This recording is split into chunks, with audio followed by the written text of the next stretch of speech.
My name is Avery Gemma, and I was 29 the afternoon my parents slid a Hawaiian luxury cruise itinerary across a coffee shop table and told me I would be spending my next 2 weeks babysitting my sister's children for free. My mother smiled a tight, practiced smile when she said they deserved a break, and since I was single, I did not have any real responsibilities anyway. My father did not even look up from his gold watch when he referred to my career as playing on computers. I didn't argue. I didn't say a single word in my own defense, but here is what neither of them knew. I am a lead cloud systems architect. I build secure, high-level data networks for a living, and for the last 5 years, I had been quietly transferring $2,500 on the first of every month into their checking account to keep them from losing their home. Or so I thought. When my mother handed me that $12,000 vacation itinerary, she handed me the undeniable proof of their financial abuse.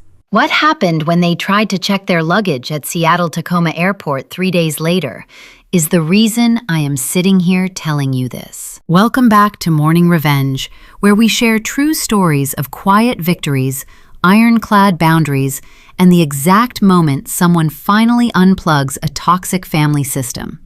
If you have ever been treated like a free ATM by the people who were supposed to protect you, tell me your age in the comments and hit subscribe. The rain drove sideways against the floor-to-ceiling glass of the downtown Seattle roastery. Inside, the air smelled of dark espresso and damp wool coats, but the temperature at our corner table felt freezing. I sat perfectly still, tracing the rim of my ceramic mug. 14 days, Brenda said, tapping a French manicured fingernail against the heavy cardstock of the brochure. We sail out of Honolulu on the 12th. You will need to pick up Mia and Leo from Lauren's house by Friday afternoon. Make sure you clear out your guest room. I stared at the cover photo, a massive, sun-drenched ship cutting through azure water. I am leading the final phase of a server migration next week, I said, keeping my voice entirely flat. I work 70-hour weeks during a rollout. I cannot watch Lauren's children. Richard let out a sharp breath, waving his hand as if swatting a fly. Avery, you play on computers. You sit in an air-conditioned room typing. It is not like you are managing a real business. He adjusted the lapels of his cashmere overcoat. Besides, you have no husband, no kids of your own. Your sister has a household to run and a marriage to maintain. We need a break. It is your turn to pitch in. I absorbed the assessment. In my parents' traditional metrics, my existence was a convenient void. A high-earning single woman was just empty space waiting to be filled by their demands. Brenda reached across the table. Her fingers grazed the sleeve of my tailored charcoal blazer. You spend so much on these rigid little suits, dear. What for? You have nothing tying you down. Lauren is exhausted. We are exhausted. You owe us this. I did not pull my arm away. Instead, my eyes locked onto my mother's wrist. Her diamond tennis bracelet caught the amber lighting of the cafe. I shifted my gaze back to the cruise itinerary near my half-empty matcha latte. My brain operates on logic and systems. Sitting there, I ran the numbers. 60 months, $2,500 a month, $150,000. I had funded their deficit, assuming I was preserving their dignity and keeping a roof over their heads. They were not preserving a mortgage. They were purchasing luxury. And right now, they were demanding I serve as unpaid labor so they could enjoy the vacation my paycheck had subsidized. The realization did not arrive with screaming or tears. It settled over me with the cold clarity of a network diagnostic. The architecture of this family dynamic was compromised. I functioned as the power supply. They functioned as the drain. I see, I said. I stood up and slung my leather briefcase over my shoulder. I offered no defense of my career, no justification for my schedule. "Where are you going?" Richard demanded, leaning forward in his chair. "We are not finished discussing the drop-off schedule." "We are finished," I replied. I dropped a crisp $50 bill on the reclaimed wood table to cover the tab. I turned and walked out into the windswept Seattle afternoon, leaving the glossy brochure sitting beside my cup. I had a digital ecosystem to secure, and the first vulnerability I intended to patch was my own bank account. The elevator ride up to the 34th floor of my building felt longer than usual. My wet boots made a quiet squeaking sound against the polished slate floor of the cab. When the steel doors finally slid open, I walked down the silent, carpeted hallway and pressed my thumb against the biometric lock of my front door. The deadbolt engaged with a heavy, satisfying thud. Inside, the temperature was a steady 68 degrees. My condo was a study in minimalism, devoid of clutter, decorated in stark whites and charcoal grays. Floor-to-ceiling windows formed the entire western wall, framing a panoramic view of Puget Sound. Outside, the Seattle storm was turning the water into a churning expanse of slate and sea foam, while the green and white commuter ferries carved slow paths through the fog. I stood by the glass for a long time. I watched the rain track down the thick panes, listening to the muffled howl of the wind. I took off my damp blazer and draped it over the back of a dining chair. I walked into the kitchen, poured a glass of sparkling water, and set my laptop on the stainless steel island. The aluminum casing felt cold under my palms. I woke the screen. My daily routine always started here. I opened my work portal and navigated to the cloud server dashboards I managed for our enterprise clients. Lines of traffic data scrolled past in neat, predictable columns. Green indicators pulsed in a steady rhythm, confirming that data packets were routing properly across 3 different continents. I found a deep, grounding comfort in this interface. Systems built on binary code follow logical rules.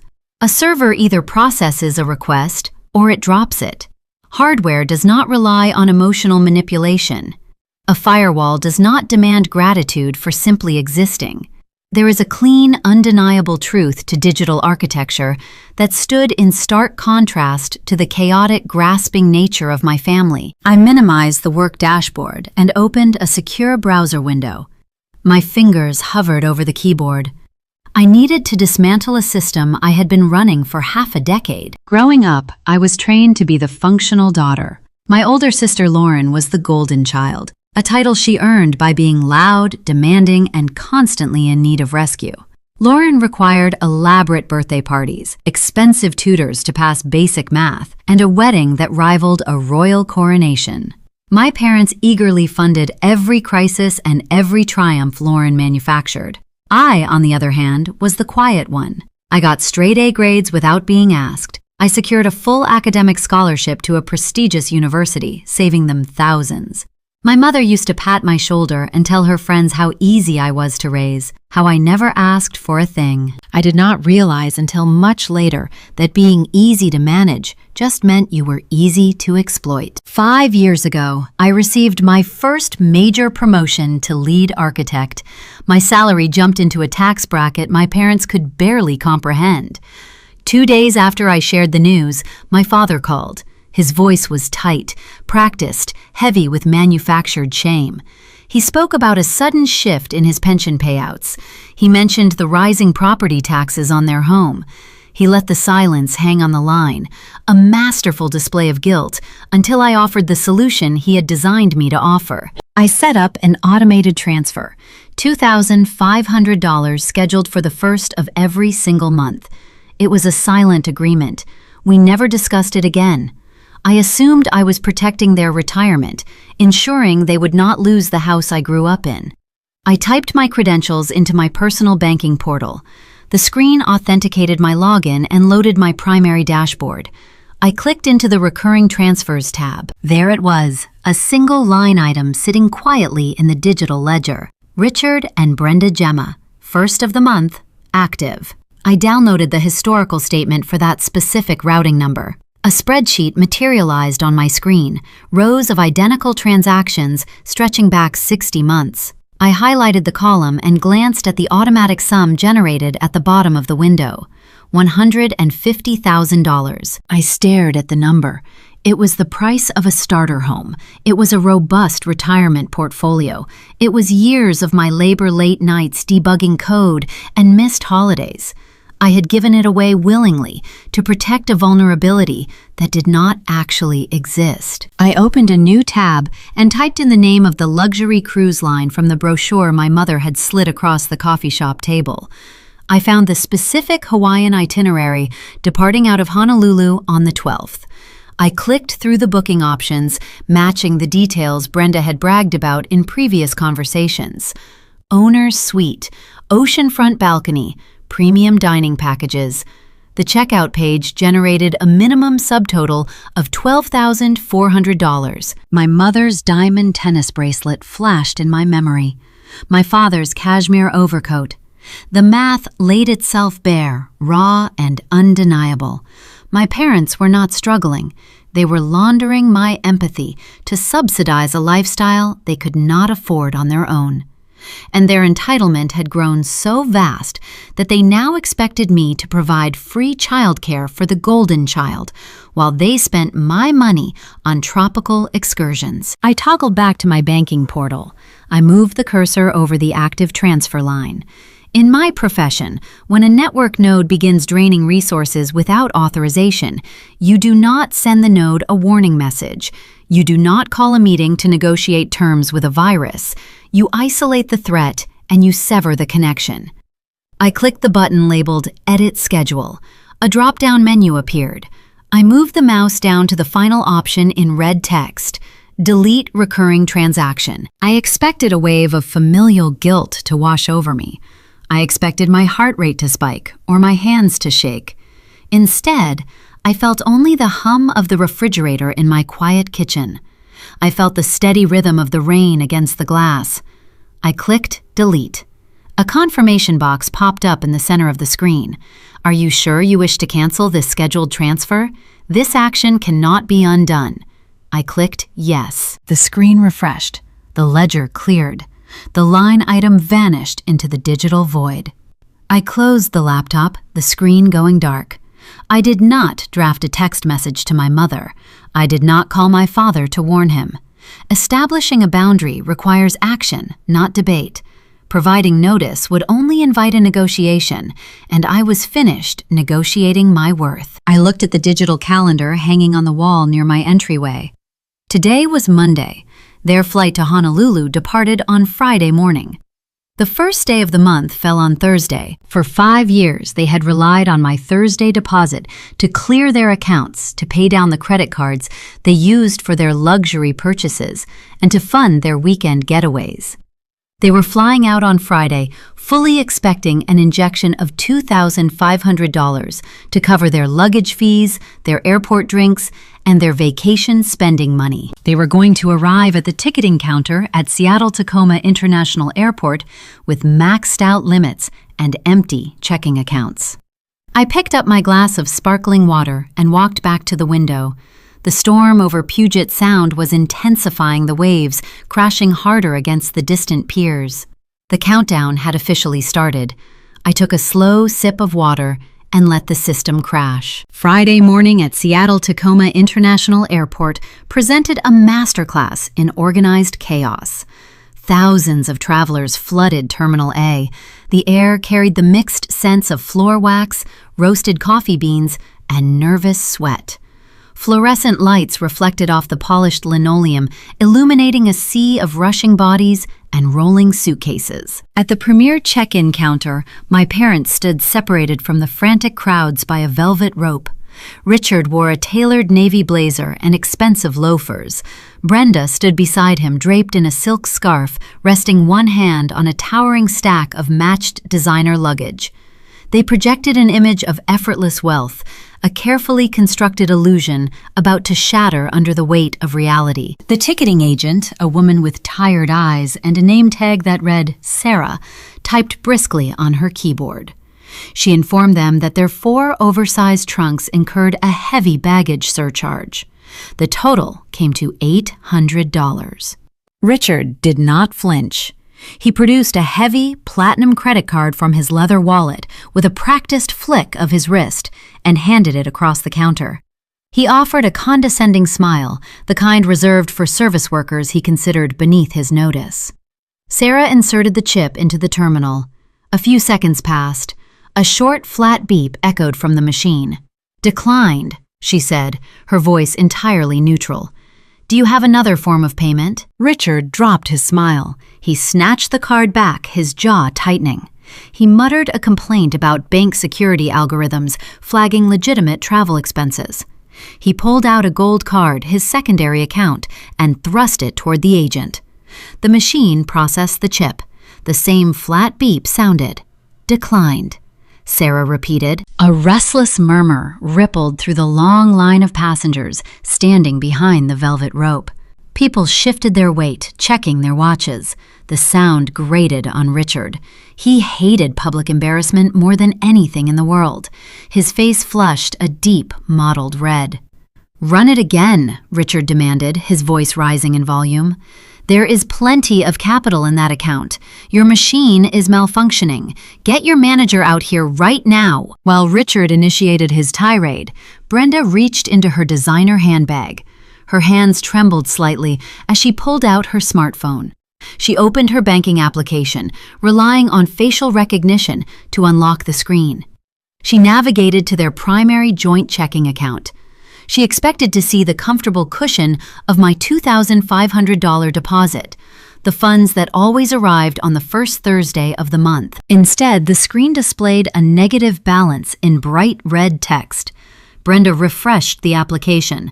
The numbers did not change. She scrolled through the recent transactions.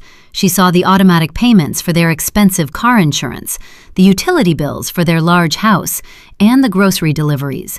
She searched for the incoming transfer from my routing number. The ledger was entirely empty. The deposit never arrived. "Richard," Brenda whispered, tugging at the sleeve of his navy blazer. "Richard, stop yelling." Richard ignored her. He leaned over the counter, pointing a finger at the ticketing agent. "Do you have any idea how many miles I fly with this airline? I will have your job for this incompetence. You are going to bypass this ridiculous fee and print my boarding passes immediately." Sarah did not blink. She had worked at the airport for a decade and possessed an immune system built to withstand adult temper tantrums. "Sir," she said calmly, "I cannot print your boarding passes or check your luggage without a valid payment. If you cannot provide a working card, I must ask you to step aside so I can assist the next guest in line." Richard opened his mouth to shout again, but Brenda gripped his arm hard. She turned the screen of her phone toward him. Richard looked down at the glowing red negative balance. All the air left his lungs. The reality of the situation crashed down upon them both. They could not pay the baggage fees. They could not buy a meal in the terminal. They were standing in front of an international check-in counter with thousands of dollars worth of clothing packed into luxury suitcases, and they possessed zero purchasing power. The agent pointed toward the exit doors. Defeated, humiliated, and panicking, Richard and Brenda dragged their heavy trunks away from the counter, stranded in the middle of Terminal A. 15 miles away, my office maintained a climate-controlled serenity. The corporate campus in downtown Seattle hummed with quiet efficiency. I sat in my ergonomic chair, surrounded by 3 curved monitors displaying lines of infrastructure code. The air smelled of ozone and expensive green tea. My personal smartphone rested face up on the edge of my glass desk. The screen illuminated, vibrating against the smooth surface. The caller identification displayed a single contact name, Mom, Urgent. I did not reach for the device. I leaned back in my chair, picked up my ceramic mug, and took a slow sip of my matcha latte. I watched the phone buzz, travel a fraction of an inch across the glass, and go dark. 5 seconds later, it lit up again. The cycle repeated 3 times. My mother was dialing continuously, a digital manifestation of her sheer desperation. I set the ceramic mug down. I picked up the phone and flipped it face down, silencing the vibration. I returned my attention to the middle monitor, executing a script to test a new security firewall. 10 minutes later, an icon appeared in the corner of my screen. A new voicemail had landed in my inbox. I clicked the play button. The audio routed through my noise-canceling headphones. Brenda sounded breathless, her voice tight with a mixture of rage and terror. "Avery, answer your phone right now. We are at the ticketing counter and our cards are frozen. I checked the bank app. Your transfer did not clear. You need to call your bank and fix this error immediately. We are going to miss our flight. Call me back the second you get this message. Where is our money?" I listened to the message twice. I paid particular attention to her choice of words. She did not ask if I was experiencing financial trouble. She did not express concern for my well-being. She simply demanded to know the location of her designated funds. The entitlement was so deeply ingrained in her psyche that she viewed my paycheck as her personal property. I minimized the audio player. I opened my personal cloud storage drive and created a new folder. I typed the label Legal Archive onto the digital tab. I dragged the audio file containing her frantic voicemail and dropped it into the secure folder. Documentation is the foundation of any strong defense, whether you are building a data network or dismantling a toxic family structure. I returned to my coding project, typing a string of commands with steady fingers. My parents were currently trapped in a public transit hub, grappling with the sudden collapse of their artificial wealth. But the financial shockwave I initiated was not contained to just them. The money they siphoned from me did not stay in their checking account. It flowed outward, watering the roots of another elaborate lie. By severing the main line, I had inadvertently cut the power to my older sister as well. Later that evening, Lauren would discover just how fragile her perfect life truly was. I packed up my laptop, fully prepared for the golden child to come knocking on my door. The sun had set over Seattle, leaving the city skyline glowing against the dark, rain-washed clouds. I was in my kitchen, preparing a simple dinner of roasted wild salmon and grilled asparagus. The digital clock on the stove read 7:45. The rhythmic chopping of my chef knife against the cutting board offered a soothing, predictable cadence. My smartphone rested on the marble counter, remaining silent. I had already routed my parents' numbers directly to a blocked voicemail folder. I anticipated a quiet evening, a brief respite before the weekend. Then, the wall-mounted intercom buzzed, shattering the calm.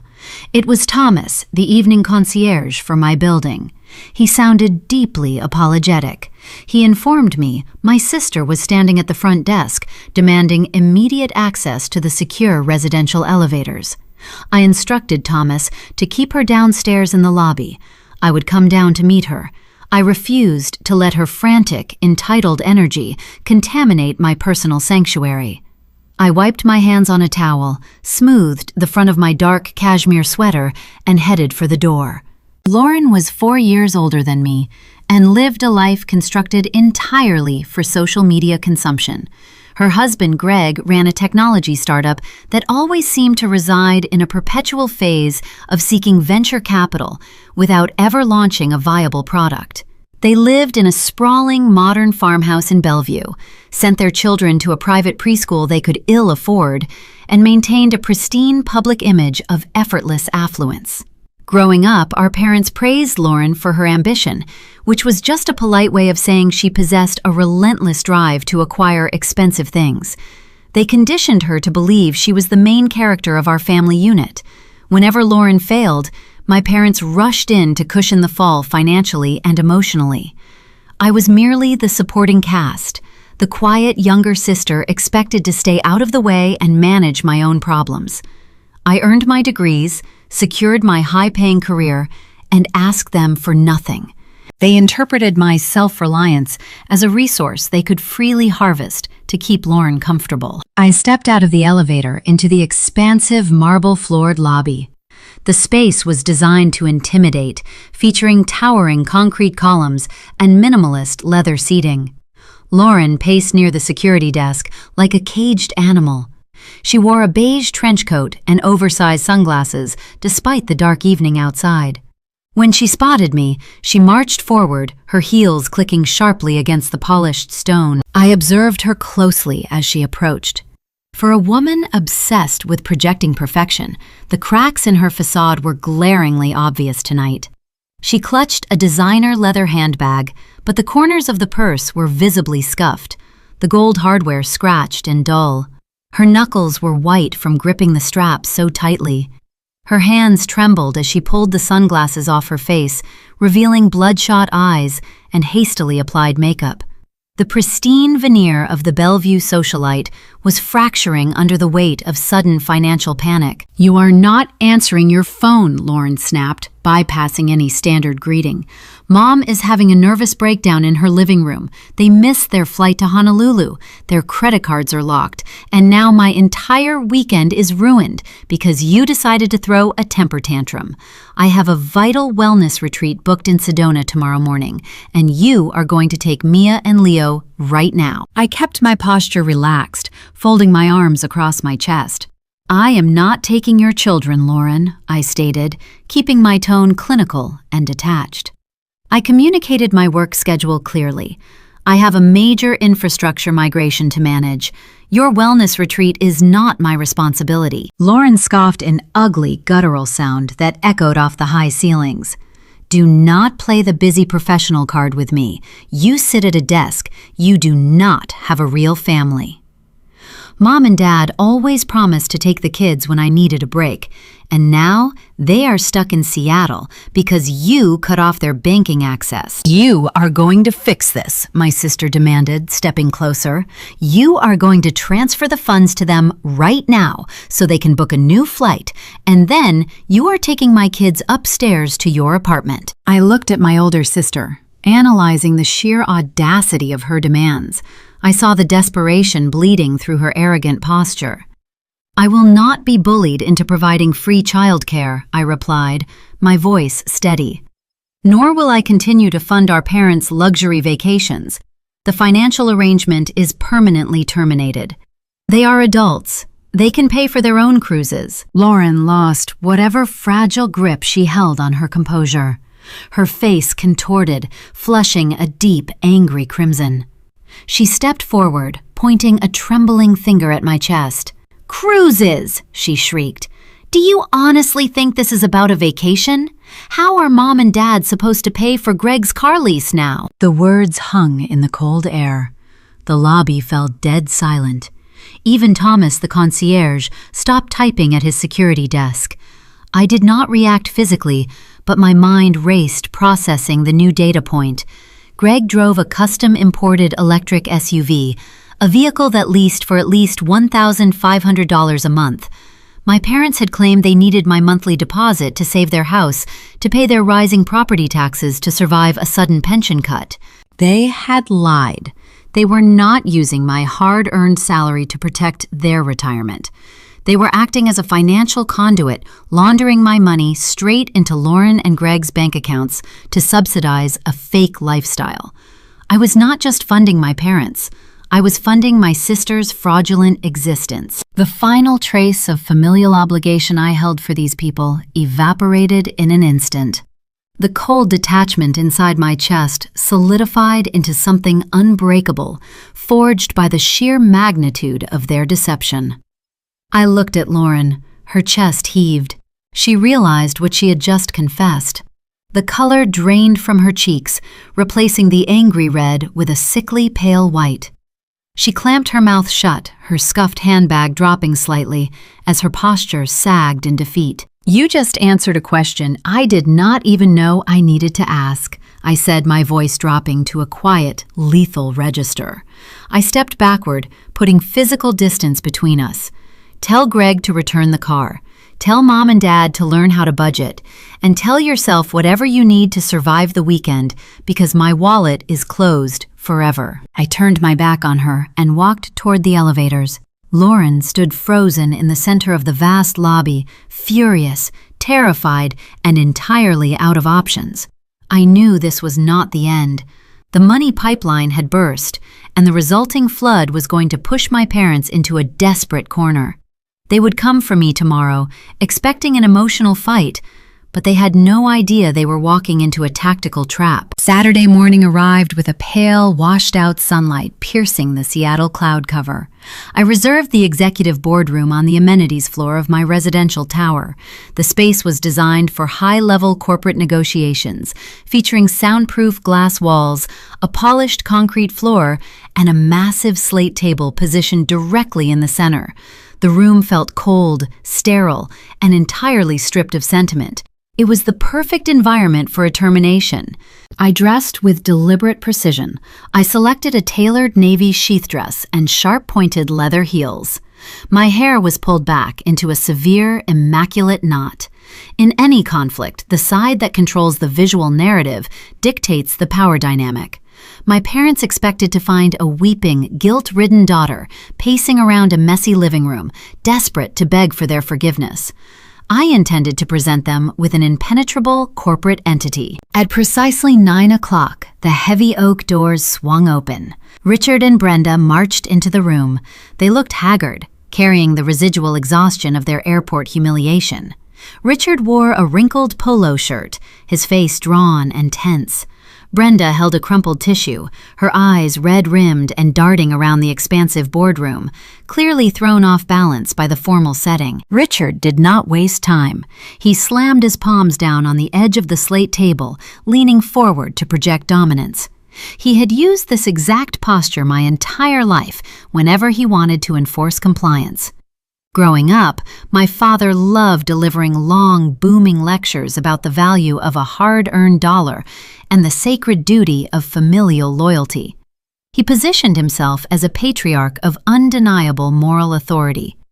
Looking at him now, I saw nothing but a grifter whose primary revenue stream had just run dry. "What is wrong with you?" Richard bellowed, his voice echoing off the soundproof glass. "You shut off our banking access without a single warning." We stood at an international ticketing counter and were treated like common vagrants. We had to drag our luggage into a taxi and drive back to a dark house. "You humiliated your mother. You humiliated me. You have lost your mind." I stood on the opposite side of the table. I did not flinch. I did not offer a chair.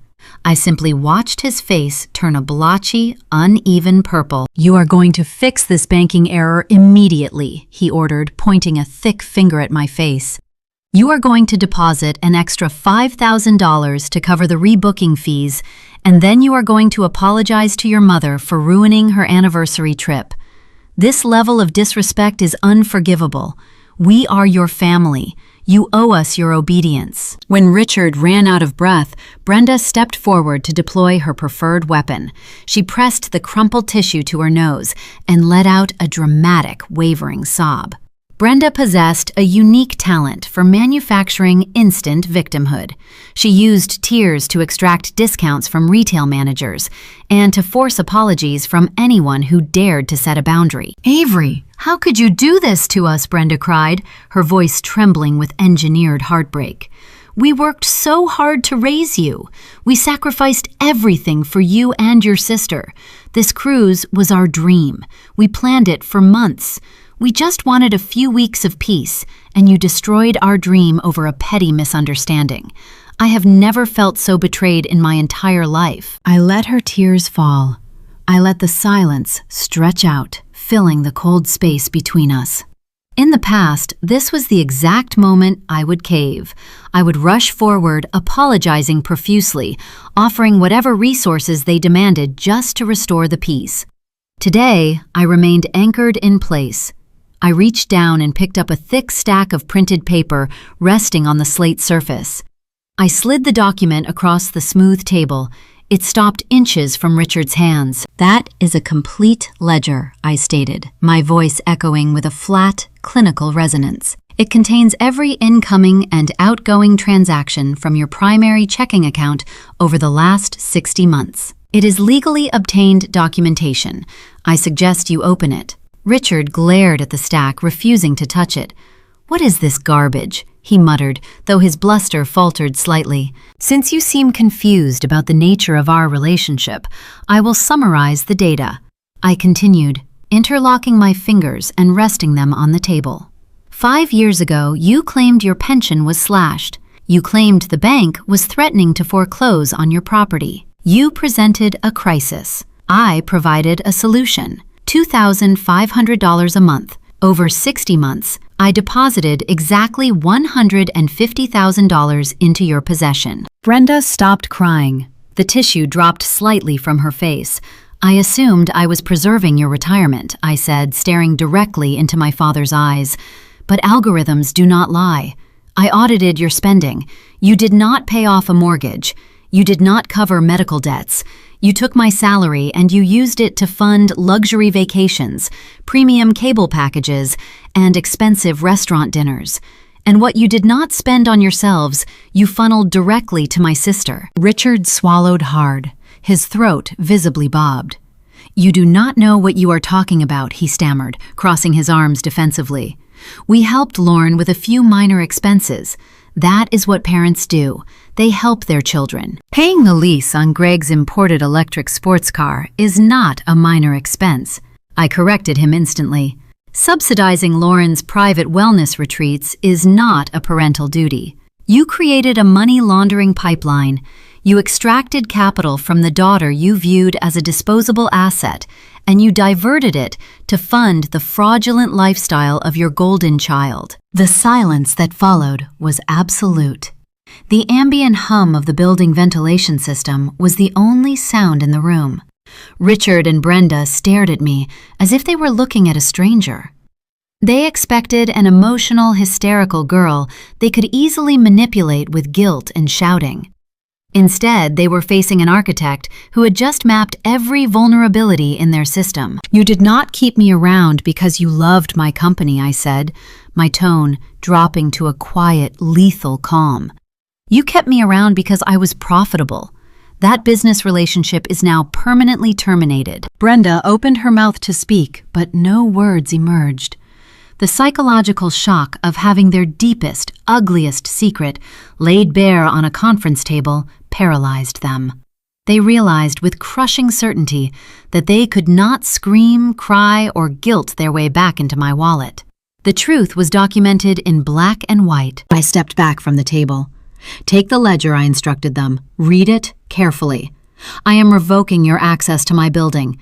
If you show up here again uninvited, security will have you removed for trespassing. I turned and walked toward the exit, leaving them stranded in the middle of the sterile boardroom. But as I pulled the heavy oak door open, I knew this victory was only temporary. My mother could not control the financial narrative anymore, which meant she would inevitably try to control the social one.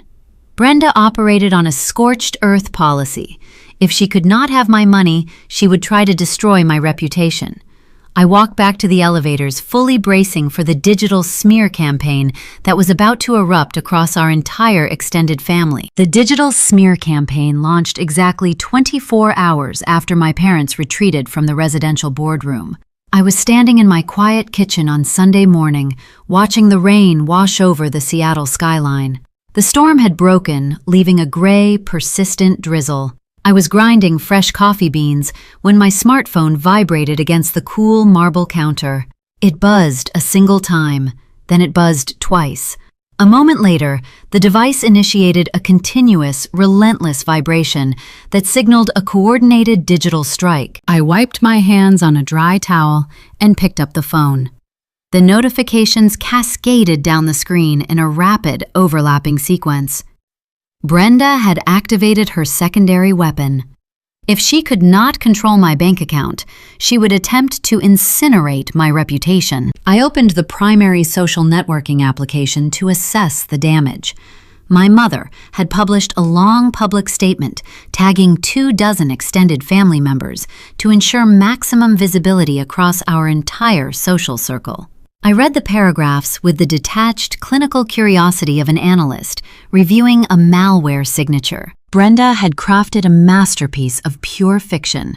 She uploaded a photograph taken 10 years ago during my college graduation, featuring us all smiling and hugging. Beneath the happy image, she detailed a heartbreaking narrative of elderly parents who had sacrificed their prime years to raise a brilliant, successful daughter. She explicitly mentioned my high corporate salary and my luxury downtown condo, planting the seeds of financial resentment. Then she described the agonizing pain of sudden abandonment. She claimed I had abruptly cut ties with the family out of pure greed. She wove in the narrative about the aborted Hawaiian cruise, framing it not as a luxury vacation, but as a desperately needed health retreat for her failing, aging joints. The most vicious lines in her post were reserved for Lauren's children. Brenda wrote that my newfound corporate arrogance had poisoned my heart, causing me to harbor a deep, inexplicable hatred for my own innocent niece and nephew. She claimed I refused to spend a single afternoon with Mia and Leo, leaving my exhausted sister to suffer alone without any support. The comments section was already a chaotic battleground of manufactured outrage. Cousins I had not spoken to in a decade left angry emojis and sympathetic prayers for my mother. Uncles condemned the younger generation for their lack of basic respect. The family ecosystem, always eager for a convenient scapegoat, turned on me with the speed of a synchronized swarm. Then came the direct messages. My phone illuminated with a long text from Aunt Susan. Susan operated as the undisputed matriarch of the extended gossip network. She possessed a terrifying ability to disguise lethal insults as gentle concern. Avery, sweetheart, her message read, we are all so worried about your mother. She is completely devastated by your actions.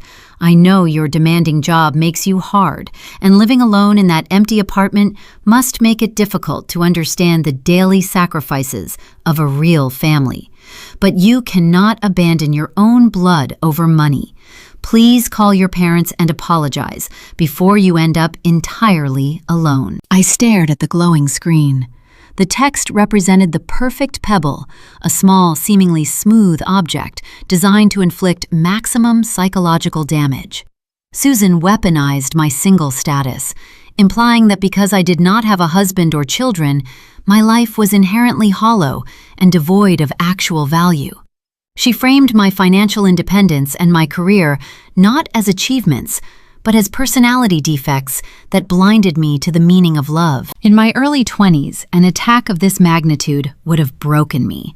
I would have drafted a dozen frantic replies, trying to explain the money laundering pipeline, trying to prove my innocence, begging them to understand the truth of the situation. I would have engaged in the mudslinging, attempting to defend my character against a court of public opinion that had already delivered a guilty verdict. But a cloud systems architect understands the fundamental rules of engagement. When a hostile entity launches a distributed denial of service attack, you do not send messages back to the compromised servers. Responding generates traffic. Traffic overloads the system. The only way to survive the flood is to drop the incoming packets and close the vulnerable ports. Narcissists feed on attention. They crave the drama of a public defense.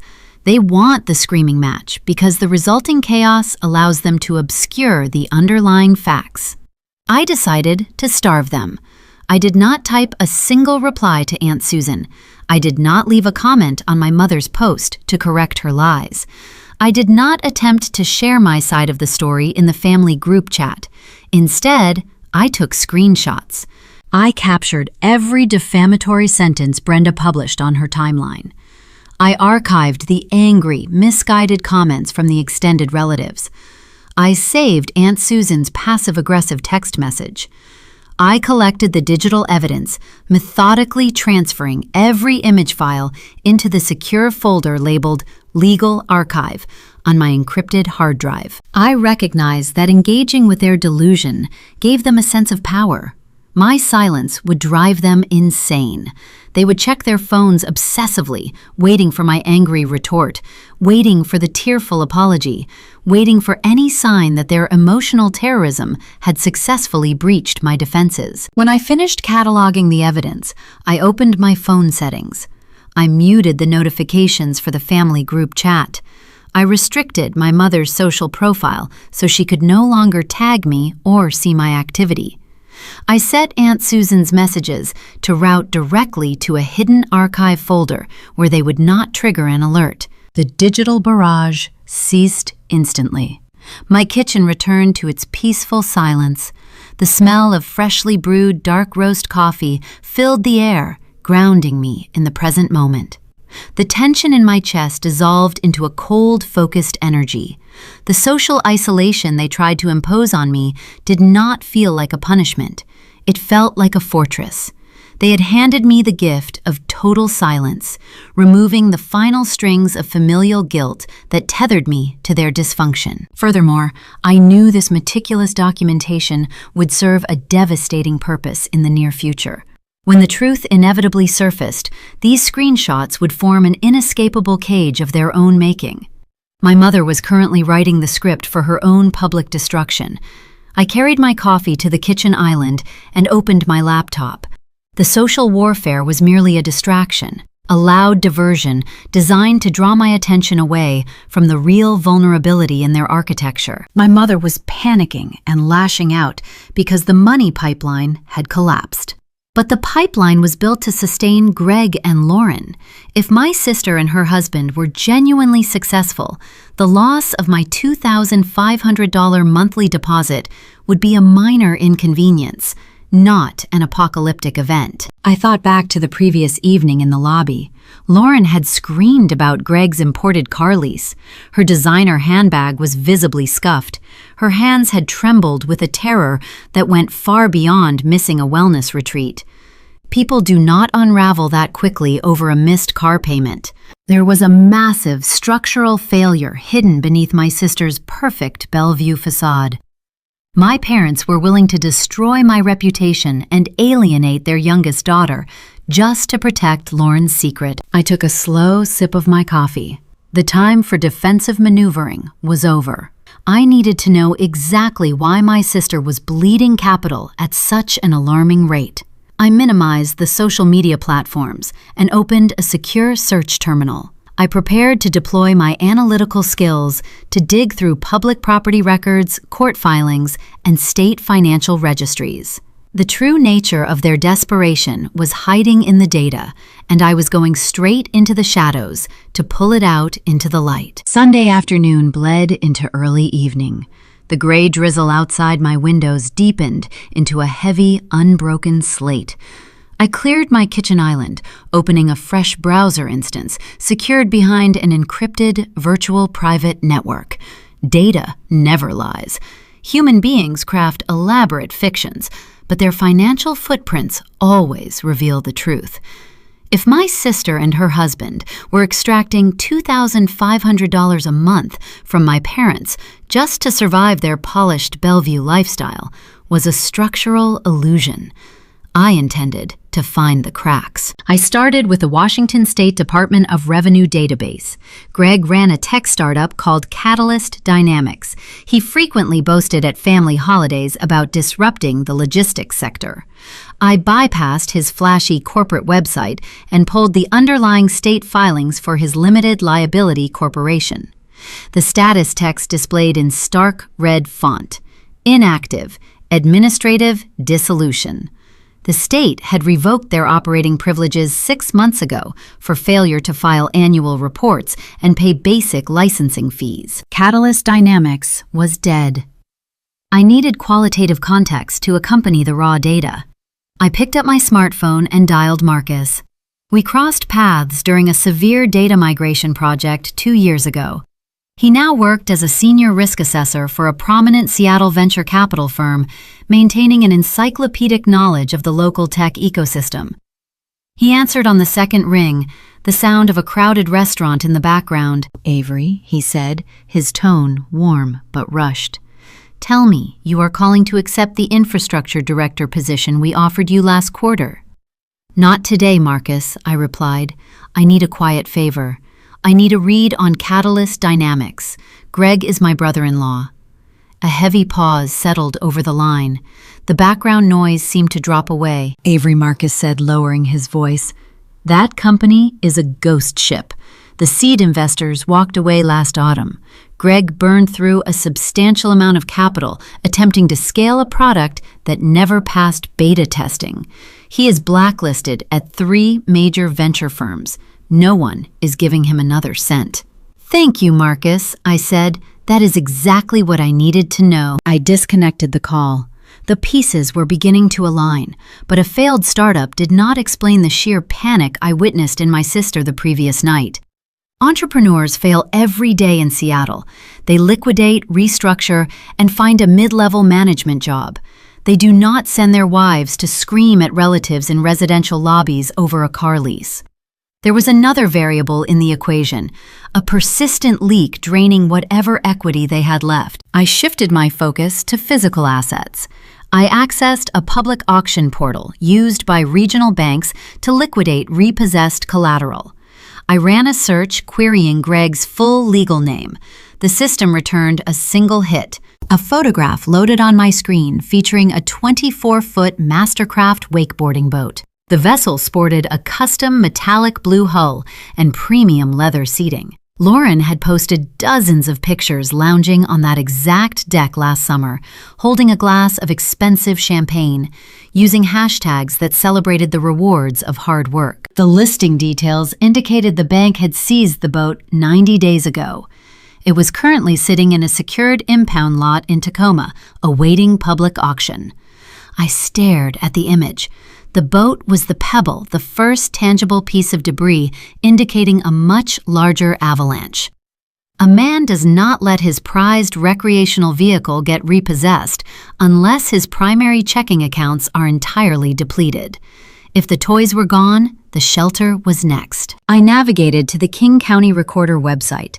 I typed in the address of their sprawling modern farmhouse in Bellevue.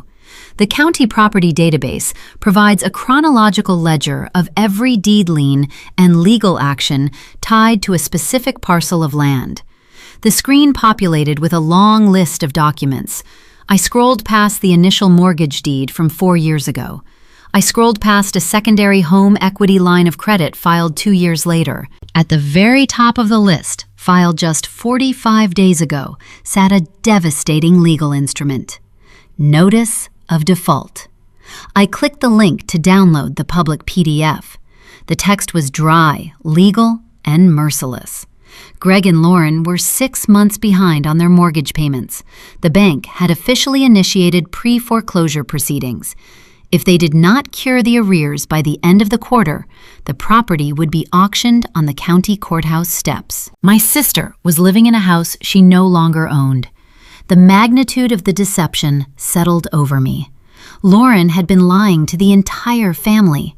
She attended holiday dinners wearing designer clothes, projecting an aura of effortless wealth, while secretly opening the mail to find final warning notices from debt collectors. But a failed business and a foreclosed home still did not answer the final question.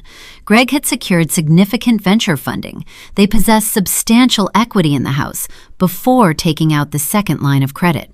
Millions of dollars had flowed through their hands over the past 4 years. Where did the capital go? I opened the Washington State Civil Court docket. I searched Greg's name in the defendant column. 2 active judgments appeared.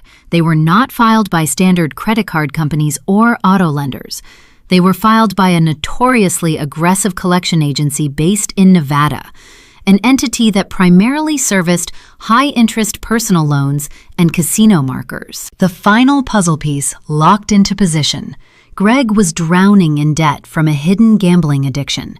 He had likely started sports betting or playing high-stakes tables to chase the losses from his failing startup, a desperate attempt to maintain the illusion of success. He wagered their savings, their home equity, and their future. My parents were blindly enabling this disaster. They likely did not know the dark extent of the gambling, but they knew Lauren was desperate for cash. They knew she could not afford the car leases or the private preschool tuition. Instead of forcing Lauren to face reality, Richard and Brenda chose to shield their golden child. They used my empathy as a weapon, inventing a fake pension crisis to siphon my salary. My $2,500 a month was not saving my childhood home. It was paying the minimum interest on Greg's gambling debts. It was keeping the lights on in a foreclosed mansion. By canceling that automated transfer, I had inadvertently pulled the linchpin out of Lauren's fraudulent life. I closed the browser windows one by one. The glowing screen faded, leaving my kitchen bathed in the dim gray light of the evening storm. I faced a profound moral dilemma. I possessed the digital equivalent of a nuclear weapon. I could take the notice of default, the boat repossession, and the casino debt judgments, and I could publish them directly beneath my mother's tearful Facebook post. I could expose Lauren's fake life to every aunt, uncle, and cousin who had spent the morning calling me a selfish monster. I could burn my mother's victim narrative to ash in a matter of seconds. Vengeance is loud. It requires defending your position in the aftermath. It invites more screaming, more tears, and more chaotic family summits. Strategy is quiet. I created a new folder on my encrypted drive. I saved the property records, the auction listing, and the civil judgments. I locked the archive behind a dual authentication password. I chose strategy. I would not expose my sister to the extended family. I would hold the information as leverage, a silent guarantee of my own peace. My parents were desperate. The collapse of their money laundering pipeline was going to push them into dangerous territory. People facing imminent financial ruin rarely accept defeat gracefully. They escalate. They attempt to use fear when guilt fails to yield results. Richard would try to threaten me. He would try to force my hand, relying on his patriarchal authority to intimidate me back into compliance. I closed my laptop and walked over to the kitchen window, watching the city lights flicker to life across the dark water. I welcomed his next move. Let him try to intimidate an architect who already held the blueprints to his destruction. Tuesday morning brought a sharp, biting wind sweeping off Elliott Bay, chilling the downtown technology district. I sat at my workstation on the 42nd floor, finalizing the load balancer configurations for our primary client. My desk phone flashed a red indicator light. It was the lobby security desk. I picked up the receiver. David, our head of corporate security, spoke in a measured, professional tone. He informed me that a man claiming to be my father was pacing in the ground floor public plaza, demanding that I come down immediately. David noted the man seemed highly agitated and offered to have him escorted off the premises. I thanked David for his vigilance. I instructed him to hold his position. I would handle the situation personally. I locked my workstation and walked toward the glass elevators. Descending 42 floors took exactly 40 seconds. During that brief transit, I prepared my mind for a hostile engagement. Desperation breeds predictability. When cornered, manipulative individuals rely on their oldest, most reliable weapons. For my father, that weapon was fear. He operated under the archaic delusion that parental authority superseded legal and financial reality. He was about to learn that in the corporate sector, unearned authority held zero currency. I stepped out of the lobby and passed through the revolving glass doors into the open plaza. The architecture here was unforgiving, defined by sharp angles of brushed steel-gray concrete planters and towering panes of reflective glass. Tech workers in tailored coats hurried past holding insulated coffee cups, their heads down against the wind. Richard stood near a modern water feature, looking entirely out of place. I observed his physical deterioration as I approached. Just 4 days ago at the airport, he projected the effortless arrogance of a wealthy patriarch. Today, his posture was rigid but brittle. He wore a heavy wool trench coat, but his shoulders hunched inward against the cold. His jaw was set in a tight, angry line. The collapse of his hidden revenue stream had aged him overnight. He spotted me walking across the concrete. He did not step forward to greet me. He planted his feet, attempting to establish a dominant territorial stance. I stopped 3 feet away, leaving a deliberate professional distance between us. I did not say hello. I waited for him to initiate the transaction. Richard reached into the inner pocket of his coat. He withdrew a thick manila envelope and thrust it toward my chest. "Take it," he commanded, his voice tight and strained. I did not raise my hands. "What is the nature of this delivery?" I asked, keeping my tone perfectly neutral. It is a formal demand, Richard sneered, shaking the envelope. You thought you could just cut off your family and walk away without consequences? You thought you were so much smarter than us. You are a selfish, ungrateful child, and you are going to learn that your actions have severe legal repercussions.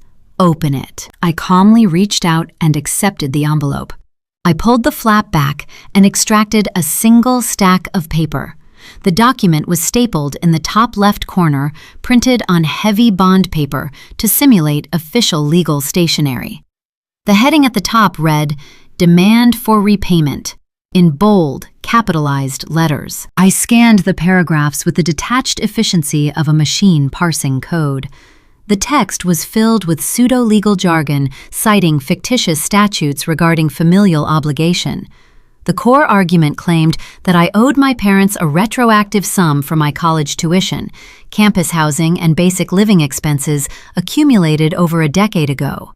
I dropped my gaze to the final paragraph. The document demanded an immediate lump sum payment of $80,000. It further stipulated that if I did not reinstate the $2,500 monthly automated transfers within 48 hours, they would file a lawsuit against me for elder abuse and financial abandonment. The audacity of the fabrication was staggering. It was a calculated intimidation tactic designed to terrorize a younger, weaker version of myself. I looked up from the paper and focused on my father's hands. Richard kept his arms crossed over his chest, but his fingers were gripping the sleeves of his coat with a white-knuckled intensity. A slight rhythmic tremor shook his left hand. His breathing was shallow. He was blinking too fast. This was the pebble, the microscopic flaw in his structural integrity. He knew the document was a worthless prop.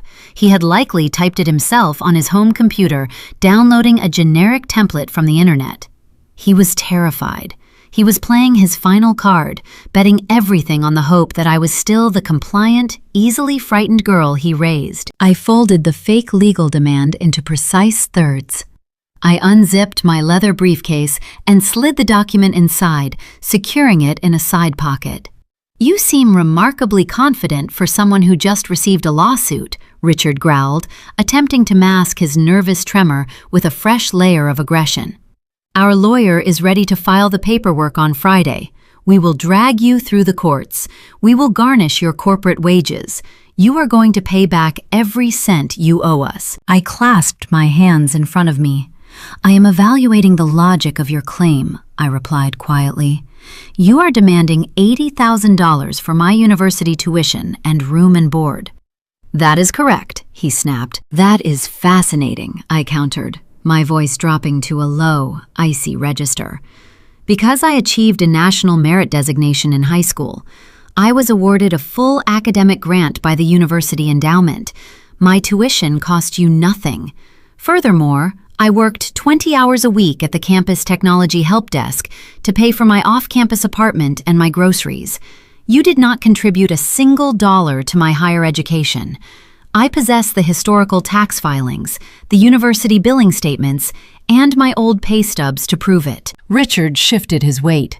The angry flush on his cheeks began to fade, replaced by an unhealthy pallor. Let us discuss the second component of your document. I continued, stepping 1/2 pace closer. You are threatening to file a fraudulent lawsuit specifically designed to cause me reputational and financial harm, unless I surrender money to you. Under the revised Code of Washington State, demanding property or money under the threat of false legal action is not a civil dispute. It is the statutory definition of extortion. Richard opened his mouth, but his vocal cords failed to produce a sound. Extortion is a felony, I stated, enunciating every syllable with crystal clarity. You just hand-delivered a written confession of your intent to commit a felony directly to your target. I am your father, he finally choked out, his voice reduced to a hollow defensive rasp. No judge would ever listen to you. You are making things up. I am an architect of digital security, I said.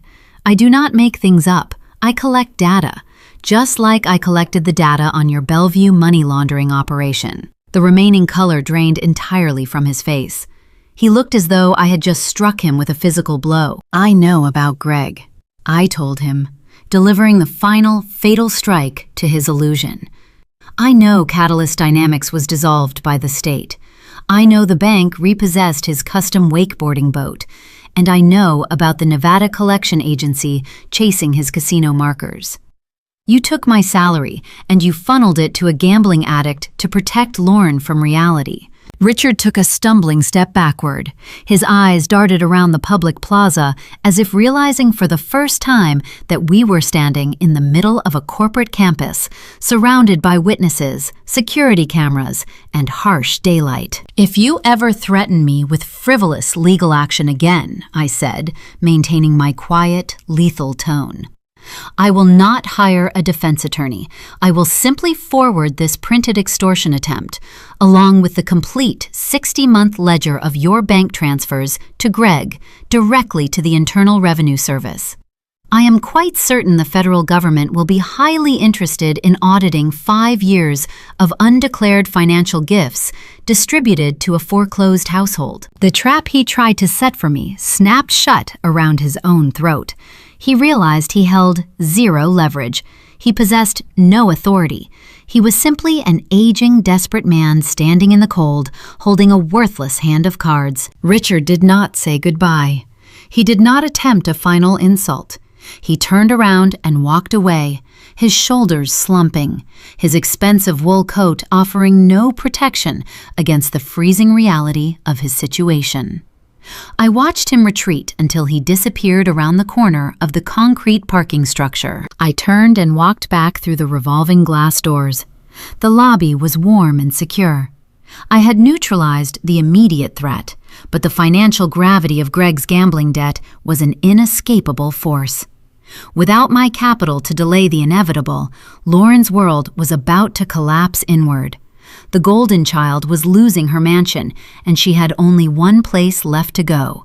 The fallout was going to hit my parents' house like a meteor, and I intended to watch the impact from a very safe distance. 2 weeks had passed since the encounter in the corporate plaza. The Seattle weather shifted into a persistent, biting winter chill. The sun set early in the afternoon, casting long geometric shadows across the hardwood floors of my condo.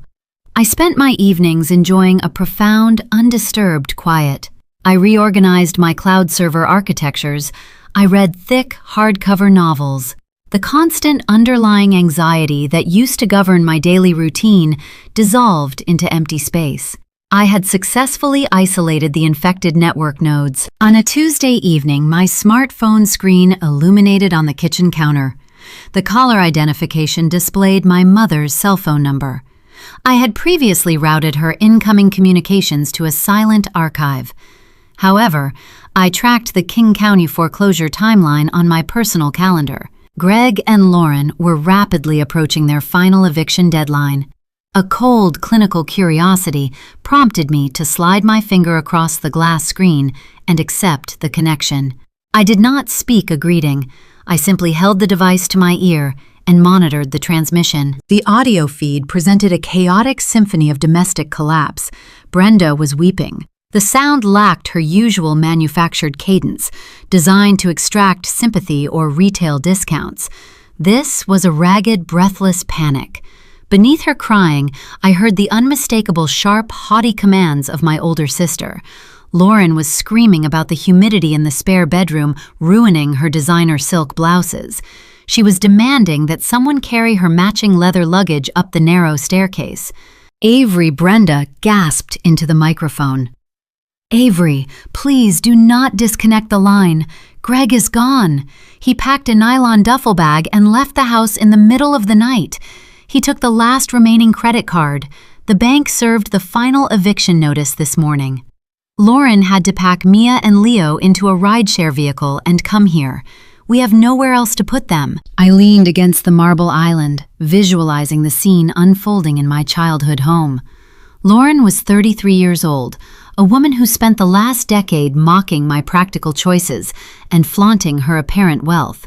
Now, she was squeezing designer dresses into a tiny, dusty closet adorned with faded floral wallpaper. She possessed zero income, zero marketable skills, and a mountain of hidden casino debt left behind by a fleeing husband. Yet, even in the midst of total financial ruin, she prioritized the condition of her luxury garments over the stability of her children. Her pristine Bellevue facade had shattered, leaving behind a terrified, entitled shell, trying to maintain an aura of superiority in a cramped suburban bedroom. The cosmic irony of the situation generated a heavy, palpable force. Just 3 weeks ago, my parents sat across from me in a premium coffee shop. They handed me a $12,000 Hawaiian cruise itinerary. They demanded I take custody of Mia and Leo for 14 days, insisting they deserved a luxurious break from their exhausting lives. They believed my salary was their personal safety net. Now they were permanently trapped. They lost their automated monthly subsidy. They gained 3 permanent dependents. Instead of sipping expensive cocktails on a sun-drenched balcony, my father would spend his retirement driving his grandchildren to public school in a deteriorating sedan. My mother would spend her golden years cooking meals and doing laundry for an adult daughter who still expected to be treated like royalty. They tried to force me into an unpaid temporary babysitting role.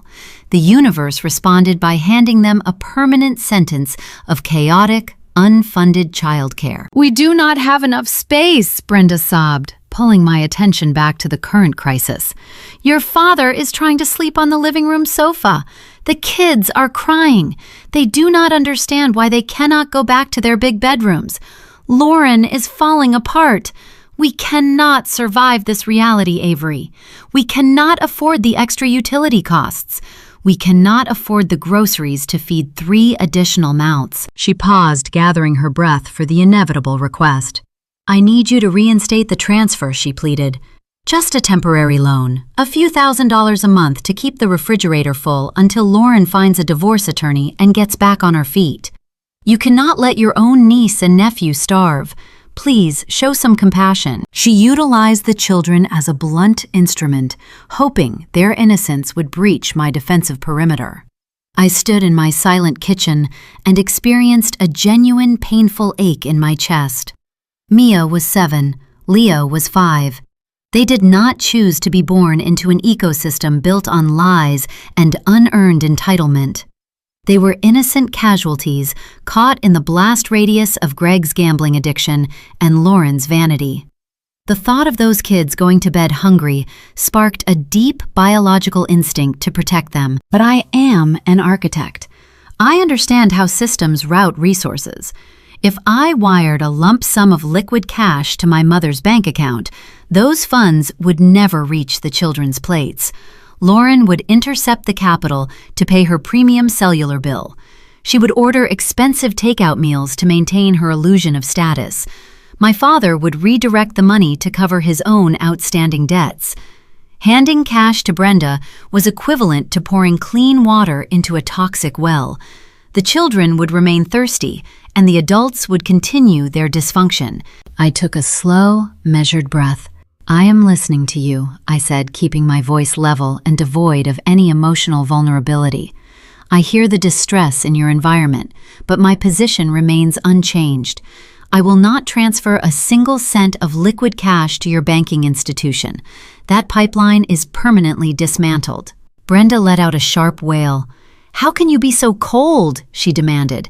"They are just children." "I will not fund Lauren's denial," I countered smoothly. "I will not subsidize her leather bags or her silk shirts. However, I will ensure the children receive proper nutrition. I am opening a corporate grocery delivery account tonight. I will link it directly to a local supermarket near your address. I will cover the cost of fresh produce, proteins, and basic household necessities. The deliveries will arrive twice a week." I paused to let the strict parameters of the arrangement settle over the cellular line. "Do not attempt to add luxury items, cosmetics, or alcohol to the digital cart," I warned her. "I monitor the itemized receipts on my end. If I detect any purchases unrelated to the direct welfare of Mia and Leo, I will terminate the delivery account immediately. You will receive food for the children.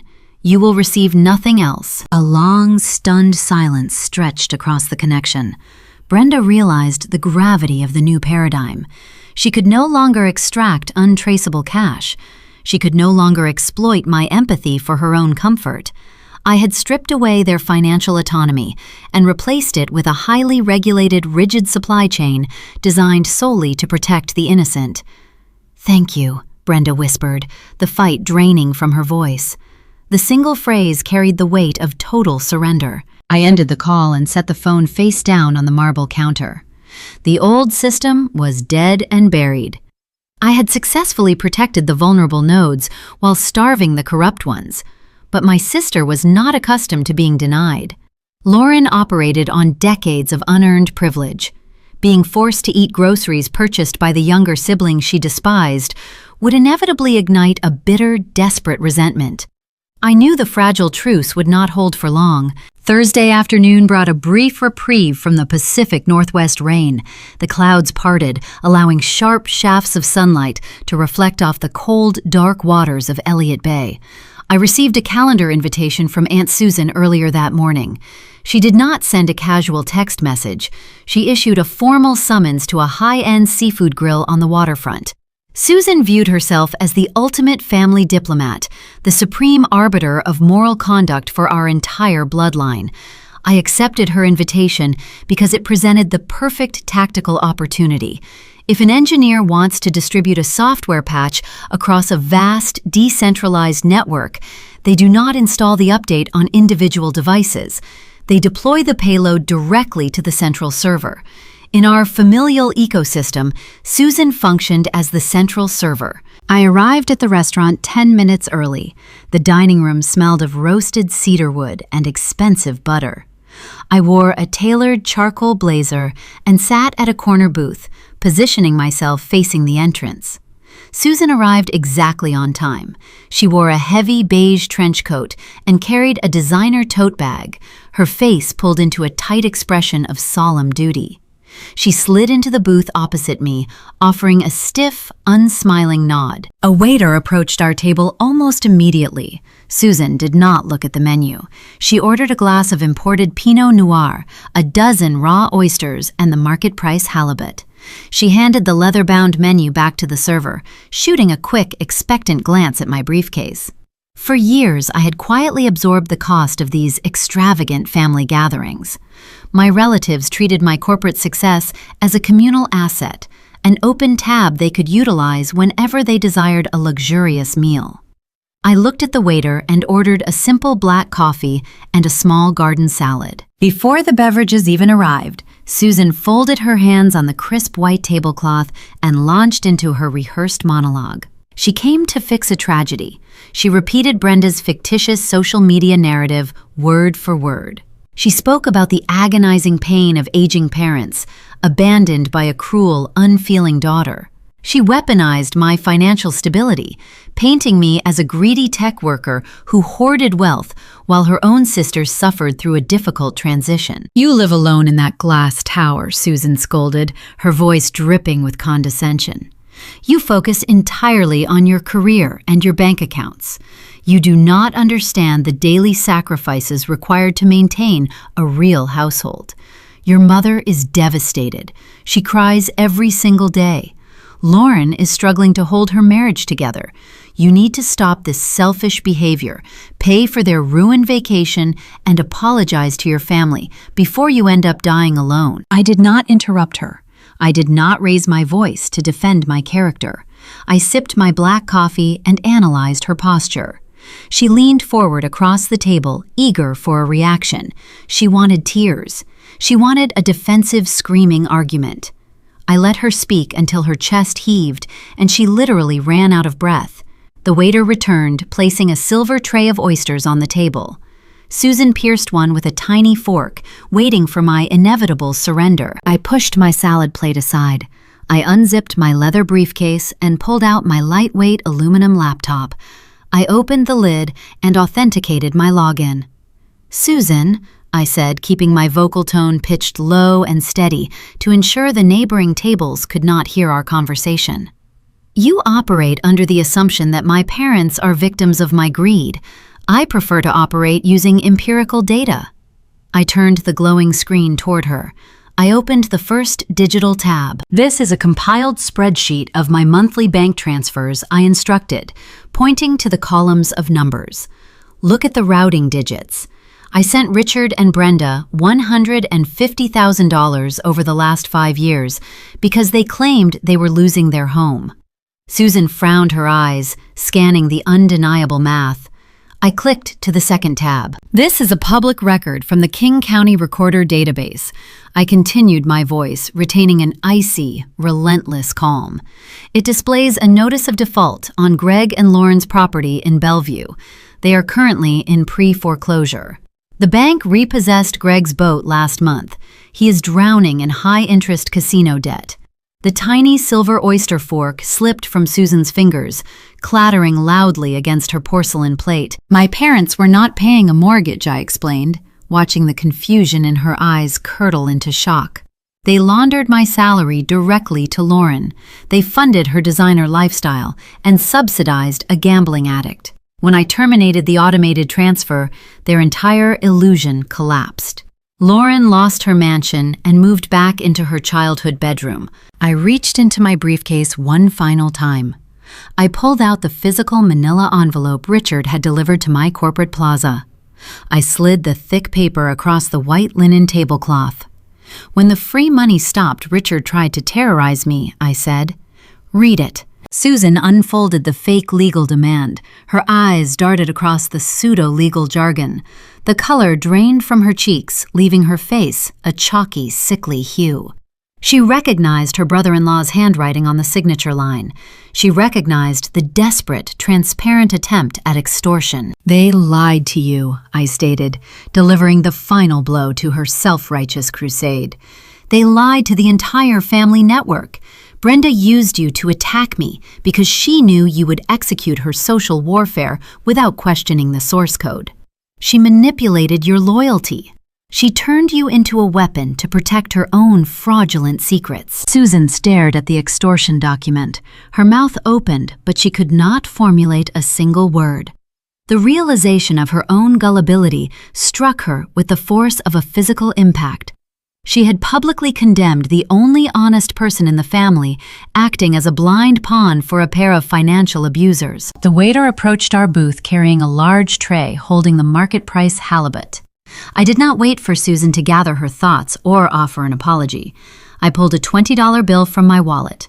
I placed the crisp currency precisely on the table to cover the cost of my black coffee, my garden salad, and a standard gratuity.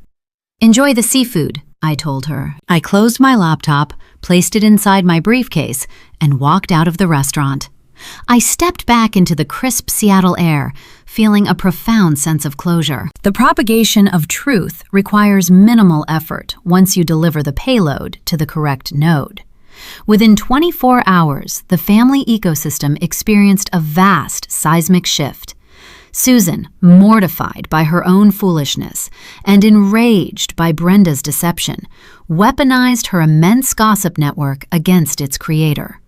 She forwarded digital copies of the foreclosure notices to every aunt, uncle, and cousin. She narrated Richard's pathetic extortion attempt during lengthy, dramatic phone calls to the extended relatives on the East Coast. The digital smear campaign evaporated instantly. The sympathetic comments on Brenda's social media posts vanished, replaced by a deafening judgmental silence. The relatives who had texted me vicious insults just a few days prior suddenly sent quiet, awkward apologies. I read their messages and deleted them without replying. Richard and Brenda found themselves entirely cut off from the communal herd. The social isolation they tried to inflict upon me rebounded with devastating precision. They were exposed as grifters, liars, and enablers. They were trapped in a cramped house with a furious, destitute golden child and 2 confused grandchildren stripped of both their stolen funding and their pristine reputation. However, total isolation serves as a dangerous catalyst. A cornered animal will eventually strike out blindly, ignoring all logical boundaries. Deprived of her financial resources and her social support system, my mother's desperation mutated into sheer, unregulated panic. Since she could no longer reach me digitally or socially, she decided to breach my physical perimeter. She was preparing to bring her chaos directly into my professional sanctuary, setting the stage for a spectacular workplace ambush. My corporate campus operated as an impenetrable fortress of modern efficiency. Located in the heart of the Seattle technology sector, the structure utilized biometric access controls, rotating perimeter guards, and multiple layers of encrypted digital gates. I spent my professional life constructing invisible walls to protect sensitive data from malicious external forces. I valued the sterile, predictable nature of this environment. Human volatility possessed zero bandwidth here. Logic governed every interaction. Code dictated every outcome. It was a Tuesday morning, exactly 1 week after the disastrous luncheon with Aunt Susan. The social excommunication of my parents was entirely complete. Stripped of their financial pipeline and their communal audience, they existed in a vacuum of their own making. Lauren was trapped in their cramped suburban house, furious and destitute. The pressure inside their household was undoubtedly reaching critical mass.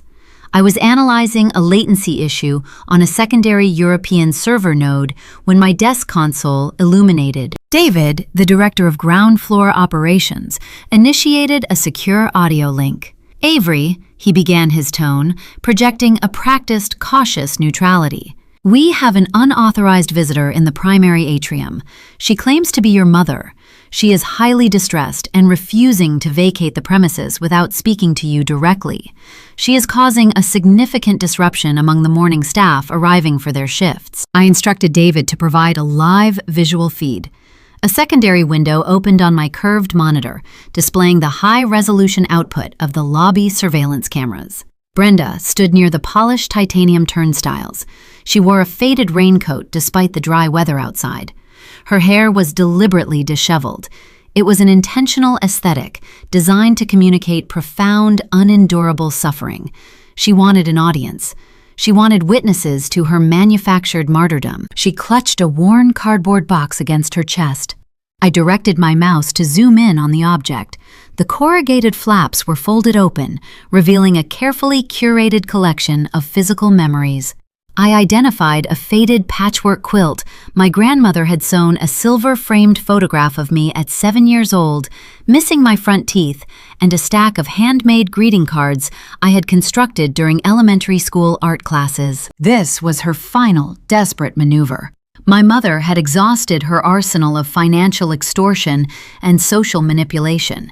She now attempted to weaponize nostalgia. She brought physical artifacts of my compliant childhood into a rigid corporate setting, hoping to trigger a visceral emotional regression. She anticipated that I would rush downstairs, terrified of professional embarrassment. She calculated that I would surrender to her demands, offer her cash, and beg for her forgiveness, just to end the public spectacle in front of my colleagues. In my early 20s, her calculation would have proven accurate. I would have felt the crushing, suffocating weight of public shame. I would have sacrificed my own boundaries to pacify her erratic behavior, desperate to maintain the illusion of a normal family. But I was no longer the frightened girl desperate for maternal approval. I was an architect. I designed the threat response protocols governing this exact facility. I refused to let a compromised entity breach my secure perimeter. David, I said, keeping my vocal delivery crisp and authoritative. The individual currently occupying the lobby is exhibiting hostile behavior. She is not an authorized guest, nor will she ever receive clearance. Please initiate the standard disturbance protocol for a hostile trespasser. Contact Human Resources to deploy a representative downstairs as an official witness. Have your team escort her off the property immediately. Do not allow her past the security checkpoints under any circumstances. Understood, David replied without hesitation. The audio link disconnected with a soft click. I stood up from my ergonomic workstation. My corner office featured an interior transparent partition overlooking the expansive multi-story atrium below. I walked to the edge of the glass and looked down at the ground floor, maintaining a steep, detached vantage point, 40 levels above the confrontation. I became a silent overseer, watching the microscopic movements of the figures below. 2 uniformed guards approached Brenda. A human resources manager flanked them, holding a digital tablet to record the incident. They formed a solid, unyielding physical barrier between my mother and the secure elevator banks. I could not hear the dialogue through the soundproof architectural glass, but the surveillance feed on my monitor and the live view below provided a comprehensive, silent narrative of the event. Brenda realized her tactic was failing. I was not rushing down to save her. I was not caving to the intense pressure of corporate humiliation. The guards maintained their professional distance, offering her no emotional reaction to feed upon. Frustrated by their stoicism, she dropped the cardboard box. The childhood artifacts spilled violently across the pristine granite floor. The patchwork quilt unfolded like a surrendered flag. The silver frame shattered into dozens of glittering shards. She threw her hands in the air, her face contorting into a mask of unfiltered primal rage. Passers-by holding insulated coffee cups stopped to stare, their expressions caught between alarm and pity. My mother shrieked, pointing upward toward the tiered levels of the building, blindly searching the thousands of windows for my face. I stood perfectly still. I offered no wave. I offered no signal. I merely observed her chaos with the cold curiosity of a scientist studying a dying organism. The guard stepped forward, employing practiced de-escalation maneuvers. They gestured firmly toward the revolving exit doors. When she refused to move, they flanked her, using their physical presence to herd her backward. She fought against their polite but relentless direction. She dug her heels into the polished stone, an aging woman stripped of her dignity, fighting a completely losing battle against a systemic apparatus she could not manipulate with tears. The heavy glass doors eventually absorbed her exit, spitting her out onto the cold concrete plaza. A maintenance worker quietly appeared from a utility corridor, carrying a broom and a dustpan. He swept up the scattered childhood artifacts, depositing the weaponized nostalgia into a gray plastic disposal bin. The shattered frame, the elementary school cards, and the quilt disappeared into the trash. The lobby returned to its normal humming efficiency within 90 seconds. The disruption was neutralized. The breach was sealed. I placed my palm flat against the cool surface of my office wall. The physical boundary separating us mirrored the permanent psychological barrier I had successfully constructed within my own mind. By refusing to engage in her public spectacle, I stripped my mother of her ultimate weapon. Emotional terrorism relies entirely on the active participation of the victim. It requires an audience willing to absorb the inflicted shame. When you refuse to step onto the battlefield, the terrorist simply screams into an empty void. My internal transformation was absolute. I no longer feared her tantrums. I no longer feared the judgment of my peers. My independent life provided a physical and systemic fortress that her dysfunction could never penetrate. I turned away from the window and walked back to my desk. The aggressive attacks were officially over. My parents had exhausted their entire offensive arsenal. There were no more relatives to manipulate, no more fraudulent lawsuits to file, and no more workplaces to ambush. Now, the adrenaline of the conflict would inevitably fade, leaving Richard and Brenda alone in a cramped, hostile household. They were about to face the crushing, inescapable mathematics of their own financial ruin. I could picture the exact environment inside my childhood home with perfect clarity. The 4-bedroom suburban split level was never designed to sustain a multi-generational crisis. The architecture of the house promoted a quiet, isolated retirement. Now it functioned as a high-pressure containment vessel. The walls echoed with the relentless sounds of a shattered family. Mia and Leo cried out of confusion, missing their spacious playrooms and their predictable routines. Lauren paced the narrow hallways, snapping at anyone who crossed her path, projecting her profound humiliation onto her aging parents. Brenda likely retreated into silence, paralyzed by the loss of her social standing and her financial security. At the center of this collapsing ecosystem sat my father. Richard occupied the head of the heavy oak dining table. For decades, he used that specific chair as a throne to deliver booming lectures on fiscal responsibility and the virtues of hard work. He loved spreading his bank statements across the polished wood, boasting about his immaculate credit score and his disciplined budgeting skills. He built his entire identity around the illusion of being a wise, infallible patriarch. Tonight, the documents scattered across the oak table told a different story. Richard stared at a stack of printed utility bills. The heating surcharge for the drafty house had doubled. The water bill spiked due to the extra laundry generated by 3 additional residents. A bright pink final notice rested near his right hand, indicating an overdue property tax installment.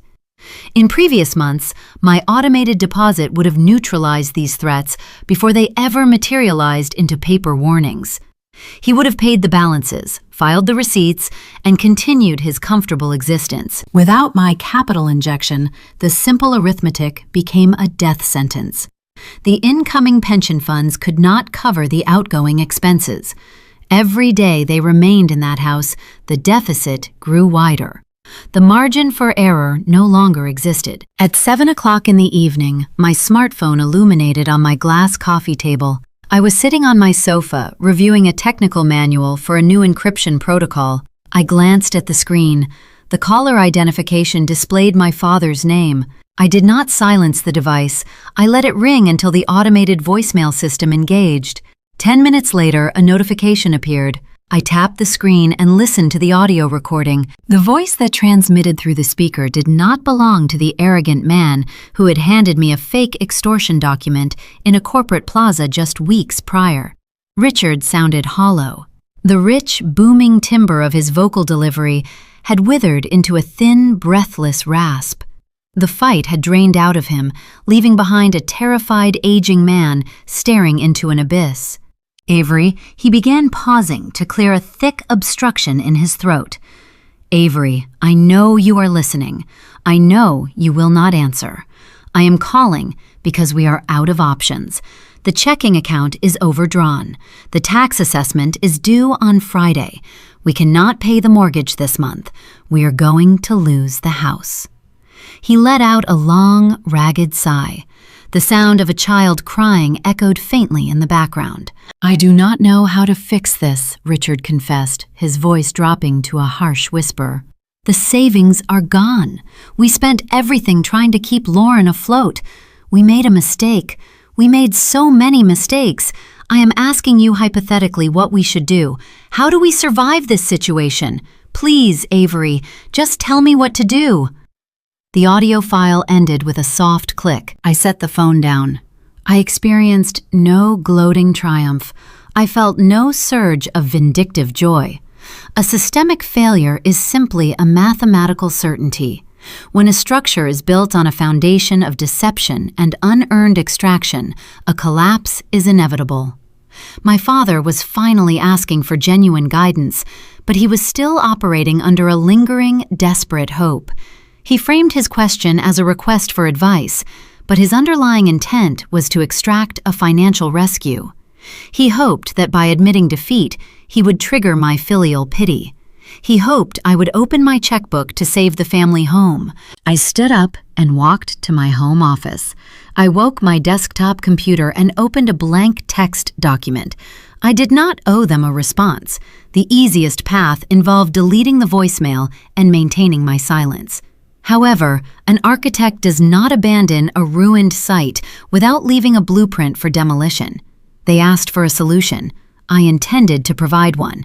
I would deliver a logical, unsentimental restructuring plan designed to force them into reality. I typed a concise, highly structured email. I addressed it jointly to Richard and Brenda. I utilized the clinical, professional formatting I reserved for enterprise client reports. I did not include a greeting or an expression of sympathy. I proceeded directly to the actionable directives. Step 1, I wrote. You must list the property for sale immediately. Delaying the sale will result in a bank foreclosure, which will destroy your remaining credit equity.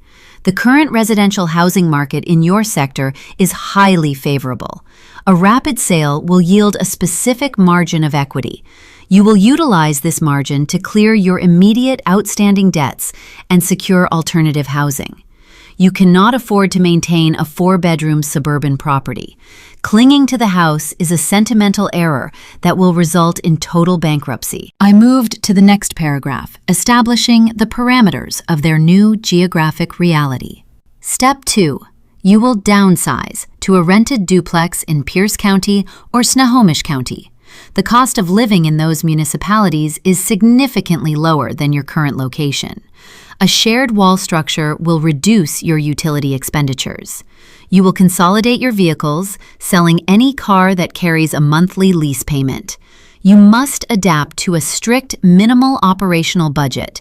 I paused, resting my fingers on the mechanical keyboard. The final directive required a brutal honesty regarding the golden child. Step 3, I continued. Lauren must secure immediate employment. Her prolonged absence from the workforce limits her professional options. She will need to seek entry-level positions in retail, hospitality, or administrative support. She possesses no leverage to decline shift work. She must generate a reliable income stream to contribute to the household resources and support her children. Her designer assets must be liquidated through online consignment portals to generate emergency liquid capital. The era of subsidized leisure is officially terminated. I reviewed the text. The advice was flawless. It offered a clear, survivable path out of their crisis. It was also entirely devoid of the one element they truly desired. I offered them systemic architecture, but I offered them zero capital. I attached the contact information for a ruthless, highly efficient real estate agent I knew through my corporate network. I appended a link to a regional job board for Lauren. I clicked send. The data packets traveled across the network, delivering the cold, undeniable truth directly to their glowing screens. I sat back in my chair and observed the dark Seattle skyline through my window. I knew exactly what would happen when they read the transmission. Richard and Brenda would stare at the stark, bulleted list. The final remnants of their parental authority would disintegrate. They would realize that I was no longer their compliant child waiting for their commands. I was an independent architect who had redesigned the fundamental dynamics of our family without their consent. They would sell the house. They would move to a cheaper county. They would force Lauren to stand behind a cash register. They would execute my plan because they possessed zero alternative options. The hierarchy was permanently inverted. I dictated the structure, and they were forced to inhabit the rigid, unforgiving reality I designed. This profound shift in power would eventually break my sister, pushing her toward a desperate, humbling surrender. The golden child was about to learn the true cost of her own survival. The rusted industrial towers of Gasworks Park cast long, jagged shadows across the damp grass. I sat on a weathered wooden bench facing Lake Union, watching a white seaplane carve a smooth path across the gray water. The crisp December wind carried the distinct scent of aviation fuel and wet pine needles.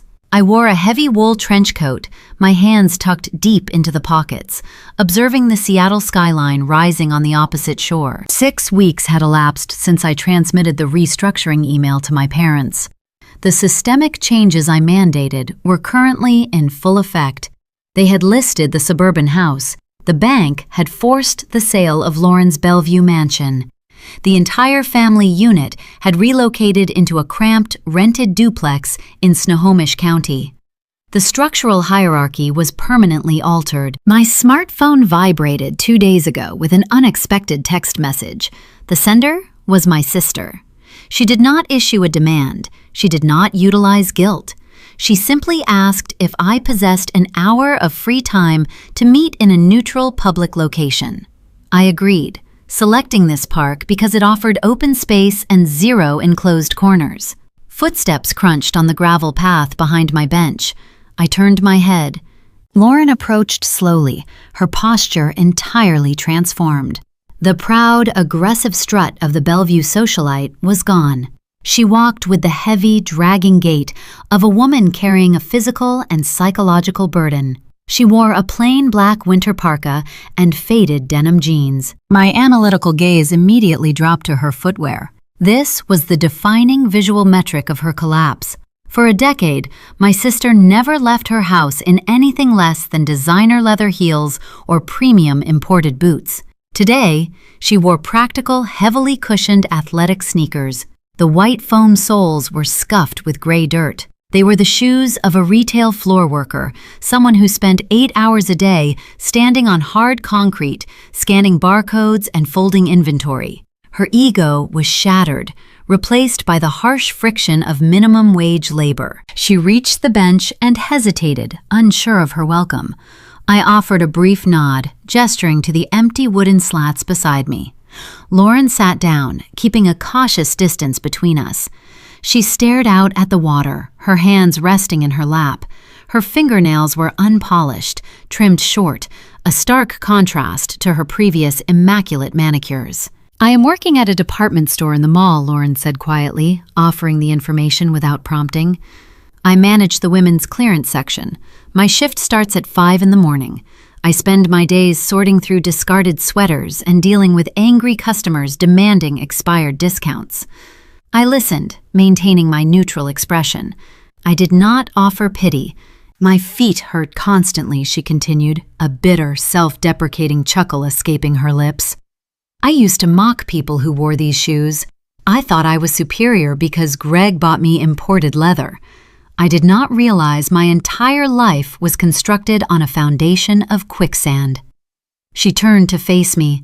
The dark circles under her eyes revealed weeks of chronic sleep deprivation. "I owe you a profound apology, Avery," she stated, her voice steady but laced with raw exhaustion.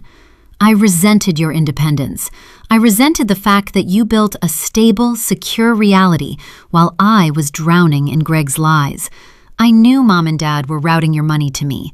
I knew it was wrong, but I was terrified of losing my status, so I let them bleed you dry to fund my denial. I allowed them to treat you like a machine, so I could pretend to be a queen. I am sorry." I analyzed her confession. The words lacked the manipulative cadence our mother always utilized. Lauren was speaking from a place of genuine, painful clarity. The crucible of retail labor and cramped living conditions had burned away her artificial vanity. "I appreciate your honesty," I replied, my tone measured and calm. "I validate the severe stress you are currently navigating. Transitioning from subsidized luxury to self-reliance is a brutal process. However, recognizing the exploitation does not erase the historical damage. The previous dynamic is permanently dismantled. We will never resume our old roles." "I know," Lauren whispered, dropping her gaze back to her scuffed sneakers. "I am not asking for your money. I am barely covering my portion of the duplex utility bills. Mom and Dad resent my presence. They complain about the cost of feeding Mia and Leo. The grocery deliveries you set up are the only reason my children have fresh produce.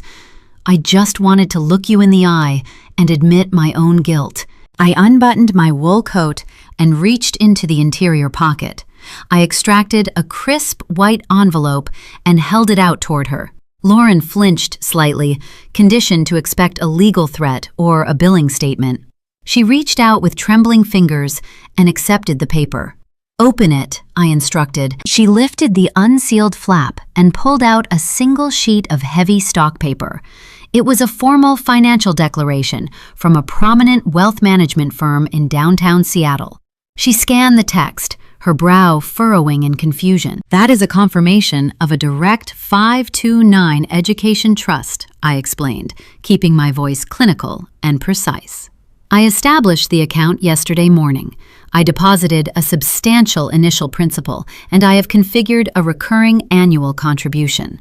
The beneficiaries are Mia and Leo." Lauren stared at the document, her mouth parting in silent shock. Let me be entirely clear regarding the architecture of this trust. I continued establishing the unyielding parameters. The funds are managed by a third-party fiduciary. The capital is legally locked. It can only be dispersed directly to accredited educational institutions to cover university tuition, textbooks, and campus housing. I leaned slightly closer, ensuring she absorbed the most critical variable. You possess 0 administrative access to this account. Richard and Brenda possess 0 administrative access. The fiduciary will reject any withdrawal request that does not originate from a verified university billing department. Lauren read the balance printed at the bottom of the page. A tear spilled over her lower lash line, cutting a track down her pale cheek. You cannot touch this money, I reiterated. You cannot use it to pay off Greg's gambling debts. You cannot use it to buy a reliable vehicle or secure a better apartment. This capital is a protective firewall built exclusively for the next generation. I am ensuring that your children will not inherit your financial trauma. When they turn 18, their education is fully guaranteed. My sister folded the document with extreme care, treating the heavy stock paper like a fragile, sacred artifact. She pressed the envelope against her chest. She did not attempt to hug me. She understood that our relationship was no longer built on emotional intimacy. We had transitioned into a cold, functional reality where I protected the innocent nodes of our family tree while demanding absolute accountability from the adults. Thank you, Avery, Lauren cried, her shoulders shaking with genuine, unfiltered gratitude. You are securing their future. I do not deserve this grace, but I will never forget it. We sat in silence for a few minutes, listening to the rhythmic lapping of the lake water against the concrete retaining wall. The toxic sibling rivalry that poisoned our childhood was officially diffused. Lauren accepted her new reality. She accepted my boundaries. However, as she wiped her eyes and prepared to stand up, a dark shadow crossed her exhausted features. She zipped her winter parka against the biting wind. I need to warn you about Dad, Lauren said, her voice dropping to a cautious, urgent whisper. I narrowed my eyes, assessing her shift in tone. Proceed. He is not adapting to the duplex, she explained, glancing nervously over her shoulder, as if Richard might be watching from the distant parking lot. Mom is depressed, but Dad is acting erratic. He paces the floor late at night. He is obsessing over the incoming mail. Yesterday, I found him digging through a box of old tax documents from the Bellevue house. He was scribbling your social security number on a legal pad. A sharp electric jolt of adrenaline spiked in my chest. When I asked him what he was doing, he snapped at me, Lauren continued. He said he found a loophole. He said he was going to secure a bridge loan to get us out of the rental property, but no bank will lend him a single dollar with his current credit score. I processed the data instantly. My father, stripped of his unearned revenue and desperate to reclaim his patriarchal authority, was preparing to bypass my defensive perimeter using the most dangerous method possible. If he possessed my Social Security identifier and my historical financial data, he was not looking for a loophole. He was preparing to commit federal identity theft. Thank you for the intelligence, Lauren, I said, my voice turning to ice. Focus on your retail shifts. I will handle Richard. We parted ways on the gravel path. Lauren walked toward the bus stop, carrying the promise of her children's future in her pocket. I walked toward my secure vehicle, my mind already racing through threat mitigation protocols. My father believed he could quietly forge my signature to secure a high-interest loan, assuming I would remain ignorant until the cash was safely in his hands. He severely underestimated the digital tripwires surrounding my identity. The final, explosive confrontation was imminent, and I intended to let him spring his own trap. The architecture of a secure digital environment relies on anticipation. A poorly designed system reacts to a breach after the damage occurs. A masterfully designed system identifies the hostile intent before the perimeter is even tested. I spent my entire professional career anticipating catastrophic failures. My personal network was fortified with the exact same enterprise-level monitoring protocols I utilized for global logistics firms. It was a Thursday afternoon. I sat in my home office reviewing a complex server schematic. The Pacific Northwest sky was a bruised, heavy purple, threatening a winter downpour. The silence of my condo was absolute. Then, my secondary monitor flashed a solid, blinding crimson. It was not a standard email notification. It was a primary tier security alert, generated by a custom script I integrated directly into my personal identity matrix. The code monitored my Social Security identifier, my credit profiles, and my tax records across all 3 major financial bureaus simultaneously. I directed my cursor to the flashing icon and expanded the diagnostic window. A hard credit inquiry had just been initiated. The request originated from a predatory lending agency based in Delaware, an institution notorious for issuing high-interest personal loans with minimal income verification. The application requested a liquid disbursement of $50,000. I parsed the metadata attached to the digital application. The hostile actor submitted my exact Social Security digits, my correct date of birth, and my full legal name. However, they made a critical, arrogant error. The application listed my residential location as a specific apartment complex in the University District. It was an address I vacated 8 years ago during my undergraduate studies. I stared at the archaic address, dissecting the logic behind the mistake.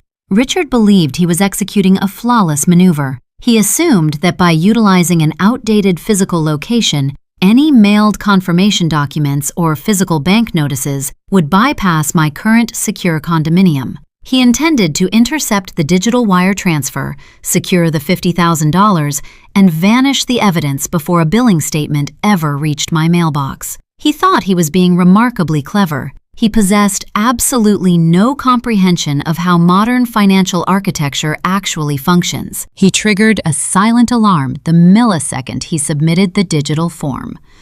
I did not panic. Adrenaline is a useless commodity during a systemic breach. I executed my defense protocols with cold, mechanical precision. I opened my encrypted credential vault and authenticated my direct access to the credit bureaus.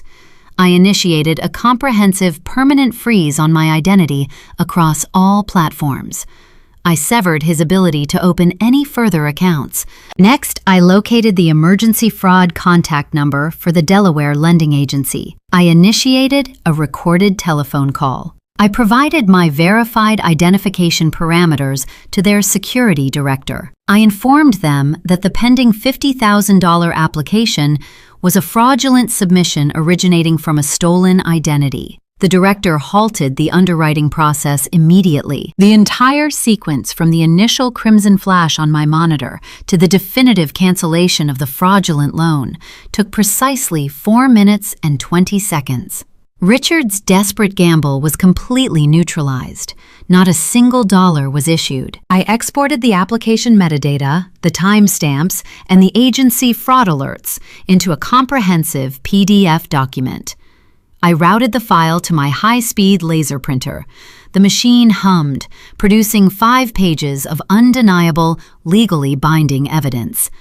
I collected the warm paper, placed it inside a rigid manila folder, and retrieved my car keys. The drive to Snohomish County required 45 minutes of navigating heavy highway traffic.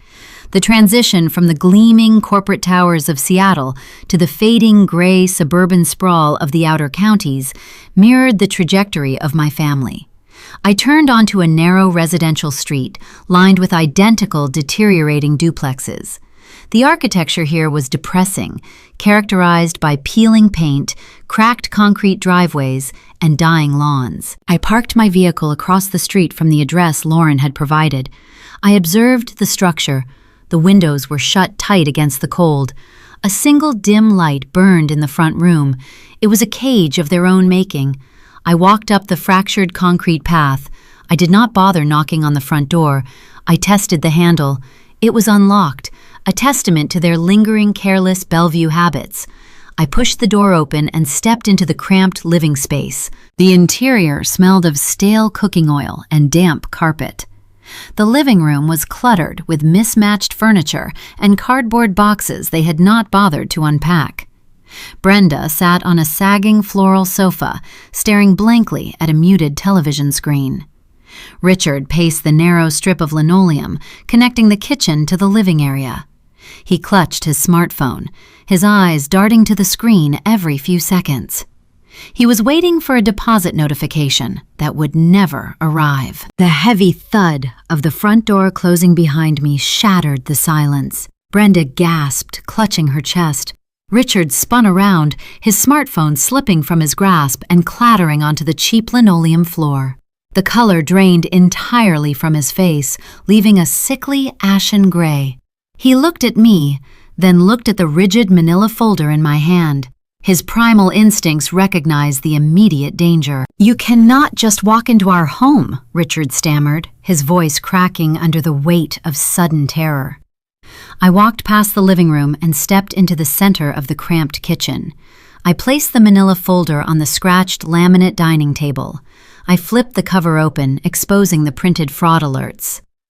"I suggest you sit down," I stated, my voice echoing with a low, unyielding resonance. Richard did not move. His eyes remained locked on the paperwork. Brenda slowly pushed herself off the sofa and shuffled into the kitchen, drawn by the gravitational pull of the conflict. $50,000, I said, maintaining my icy composure. "You applied for a $50,000 high-interest loan at 2 o'clock this afternoon. You utilized my Social Security identifier. You submitted my legal name. You inputted an old college address, assuming the geographical discrepancy would hide the resulting paper trail." Brenda looked at her husband, her face contorting in genuine horror. "Richard," she whispered, her voice trembling. "What did you do?" "He tried to steal $50,000 to fund your denial," I answered for him. Richard stepped backward until his spine collided with the refrigerator. "It was a mistake," he choked out, raising his hands in a pathetic gesture of surrender. "I was going to pay it back. I just needed a bridge loan to get us out of this horrible duplex. I was going to manage the monthly installments. You have so much credit equity. You would have never even noticed the inquiry." "I am a cloud systems architect," I corrected him, stepping closer to the laminate table. "My personal network is fortified with elite-level identity monitoring. I received a primary security alert the millisecond you clicked submit. I froze my credit profiles before the lending agency could even verify your IP address. I contacted their fraud department and terminated the transaction. The loan is canceled." Richard let out a ragged, wheezing breath, sliding down slightly against the appliance. The realization that his desperate scheme had failed completely paralyzed him.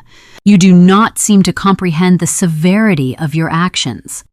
I continued my delivery, devoid of any familial warmth. "You did not make a financial mistake. You did not execute a clever loophole. You submitted false data across state lines to secure funds from a commercial lending institution. That is the statutory definition of federal wire fraud."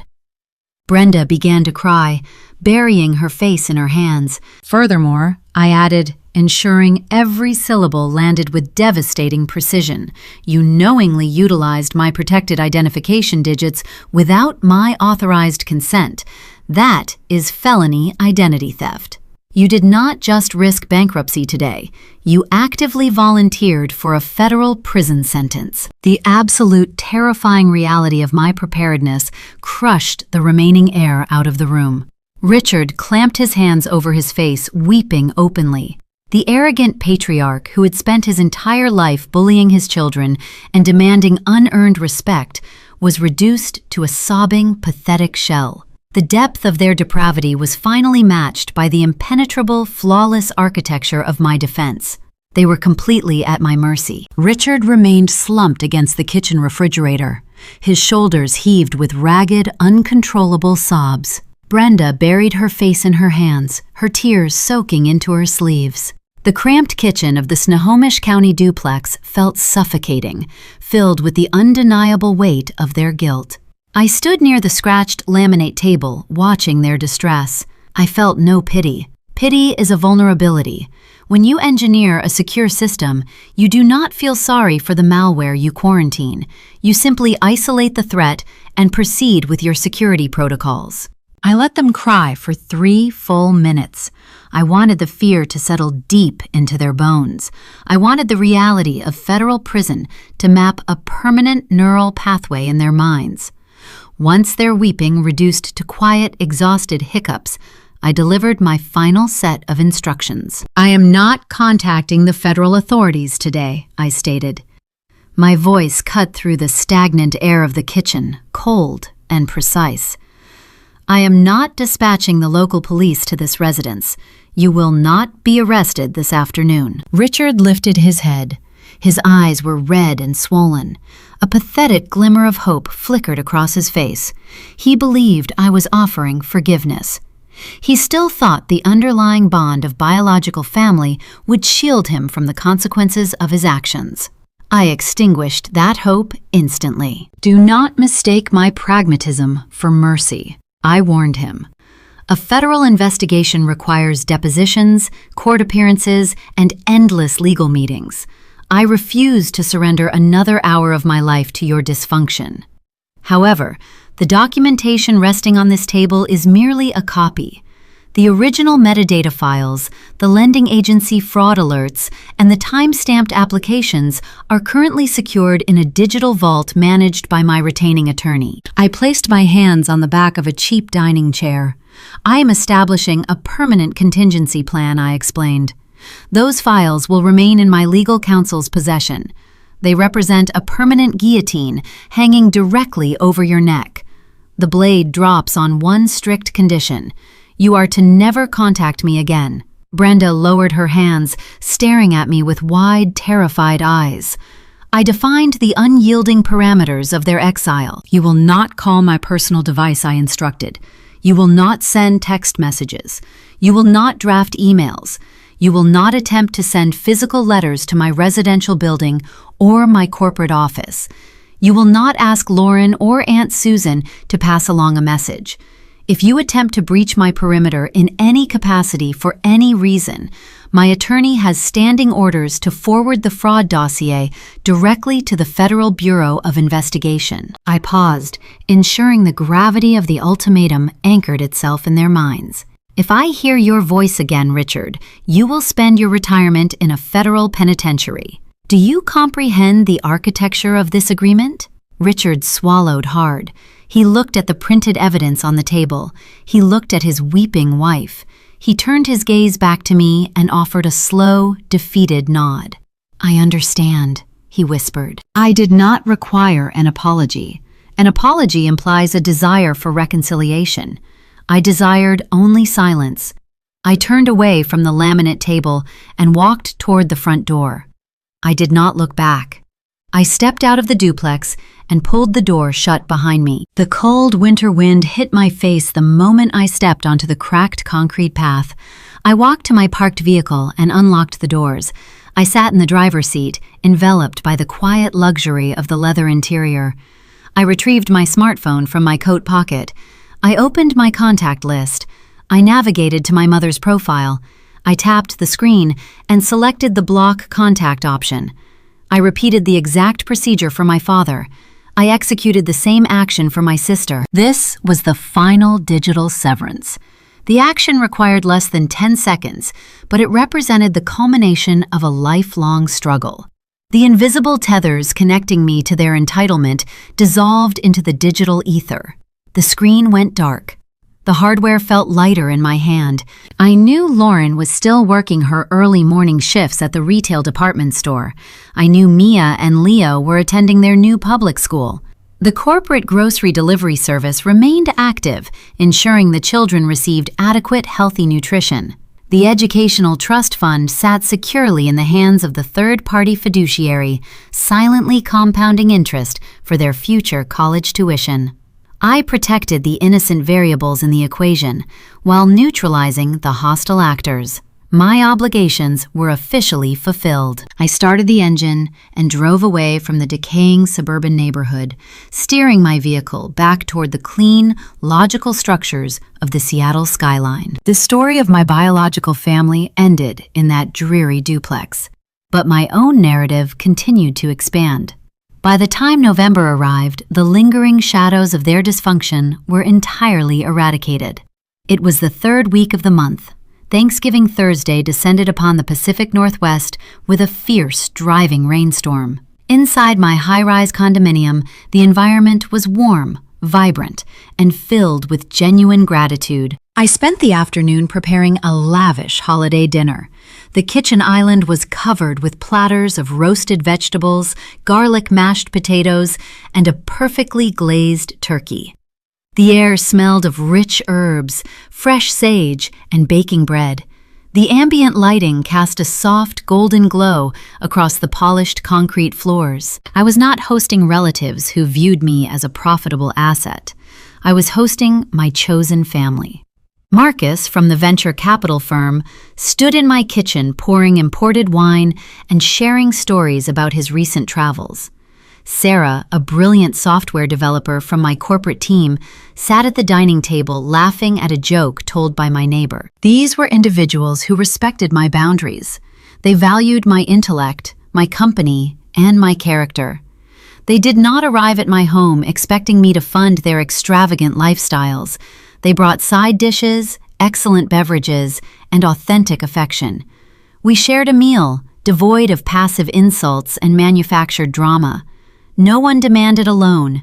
No one complained about their lack of luxury items. We simply enjoyed the privilege of each other's company. The contrast between this gathering and the miserable holidays of my past was staggering. I realized that family is not a biological mandate. Family is an architecture you construct yourself, built on a solid foundation of mutual respect and reciprocal care. As the dinner progressed into the late evening, the noise level in the living room rose with joyful conversation. I excused myself from the dining area and walked toward the expansive floor-to-ceiling windows facing the western horizon. I held a glass of sparkling water, enjoying a rare moment of profound stillness. The relentless storm that battered the city all afternoon was finally breaking.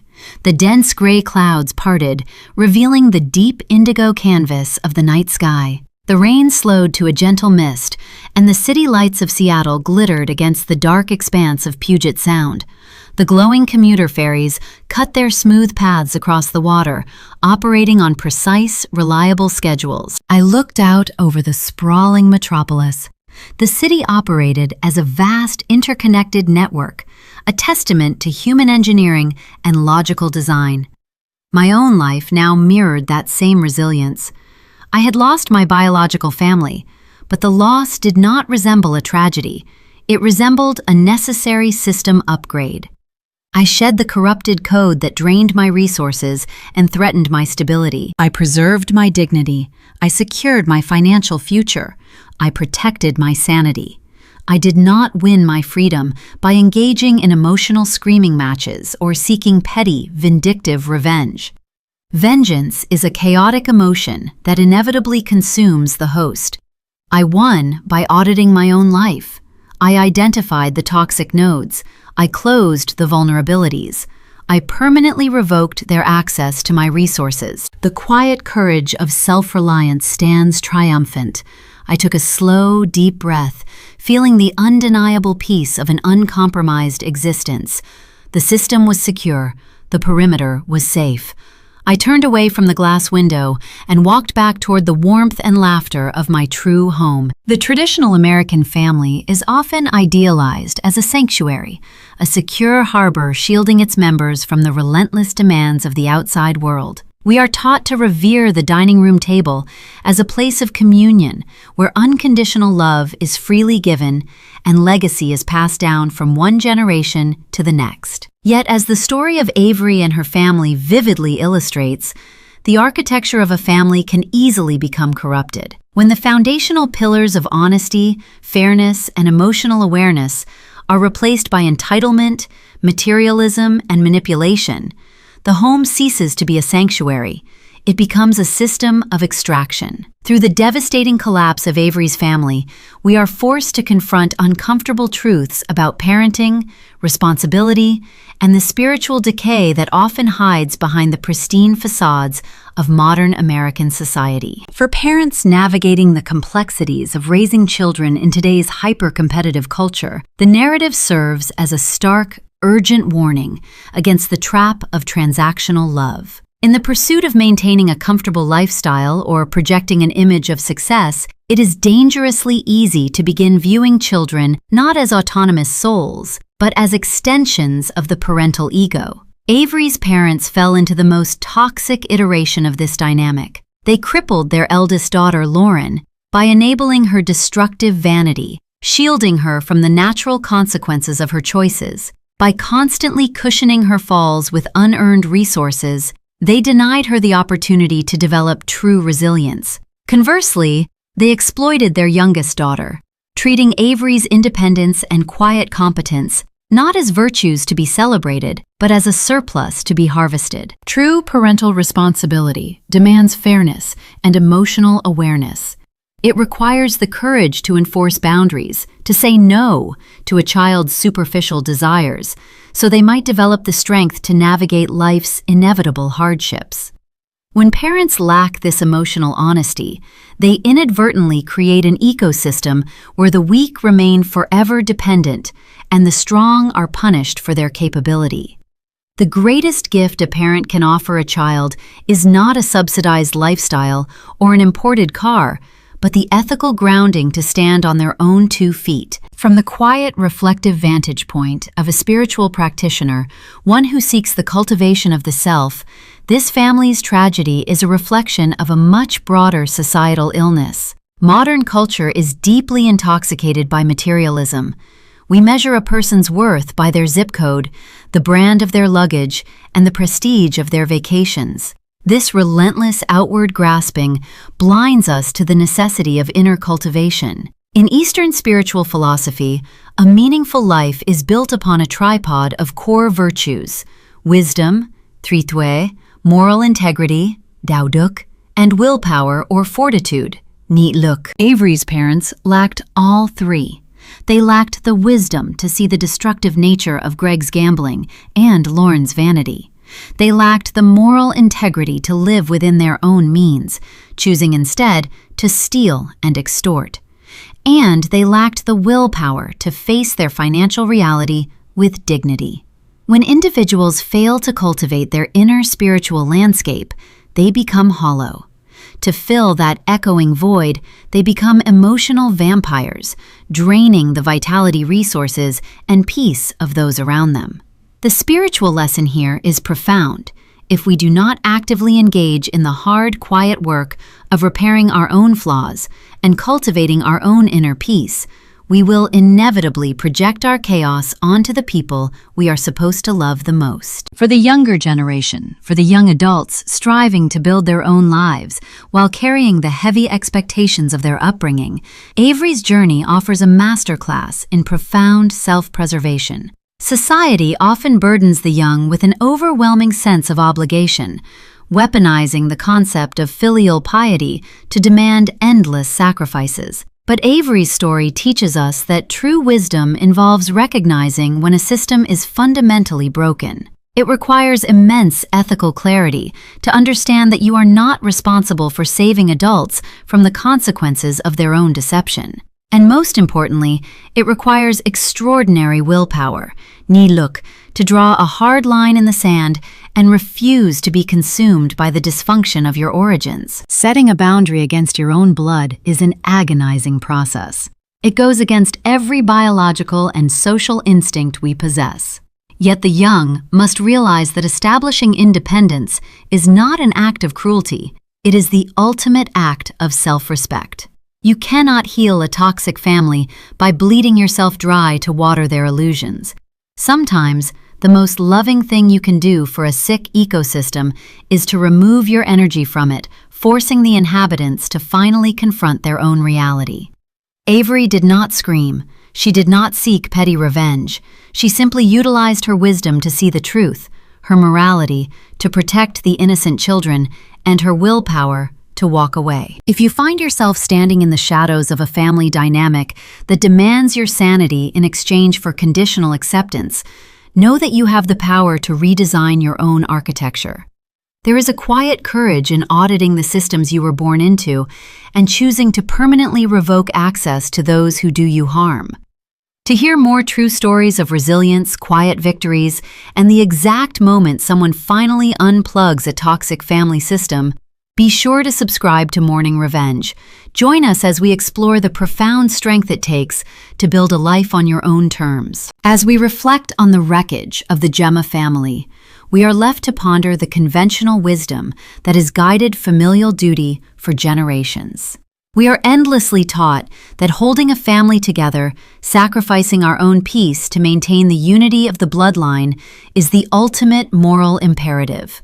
We are told that forgiveness is the highest virtue, and that family is the one sanctuary we must preserve at all costs. But perhaps this is the greatest lie we tell ourselves to avoid the terror of standing alone. The truth is that unconditional love does not mean unconditional access. The most profound, spiritually elevated act of love you can offer a deeply toxic family is not to save them, but to let them fall completely apart. It is only when the artificial structures of entitlement and manipulation are allowed to shatter against the cold, hard floor of reality that true transformation can begin. We believe that walking away is a failure of love, but sometimes becoming the villain in their story is the only way to become the hero of your own.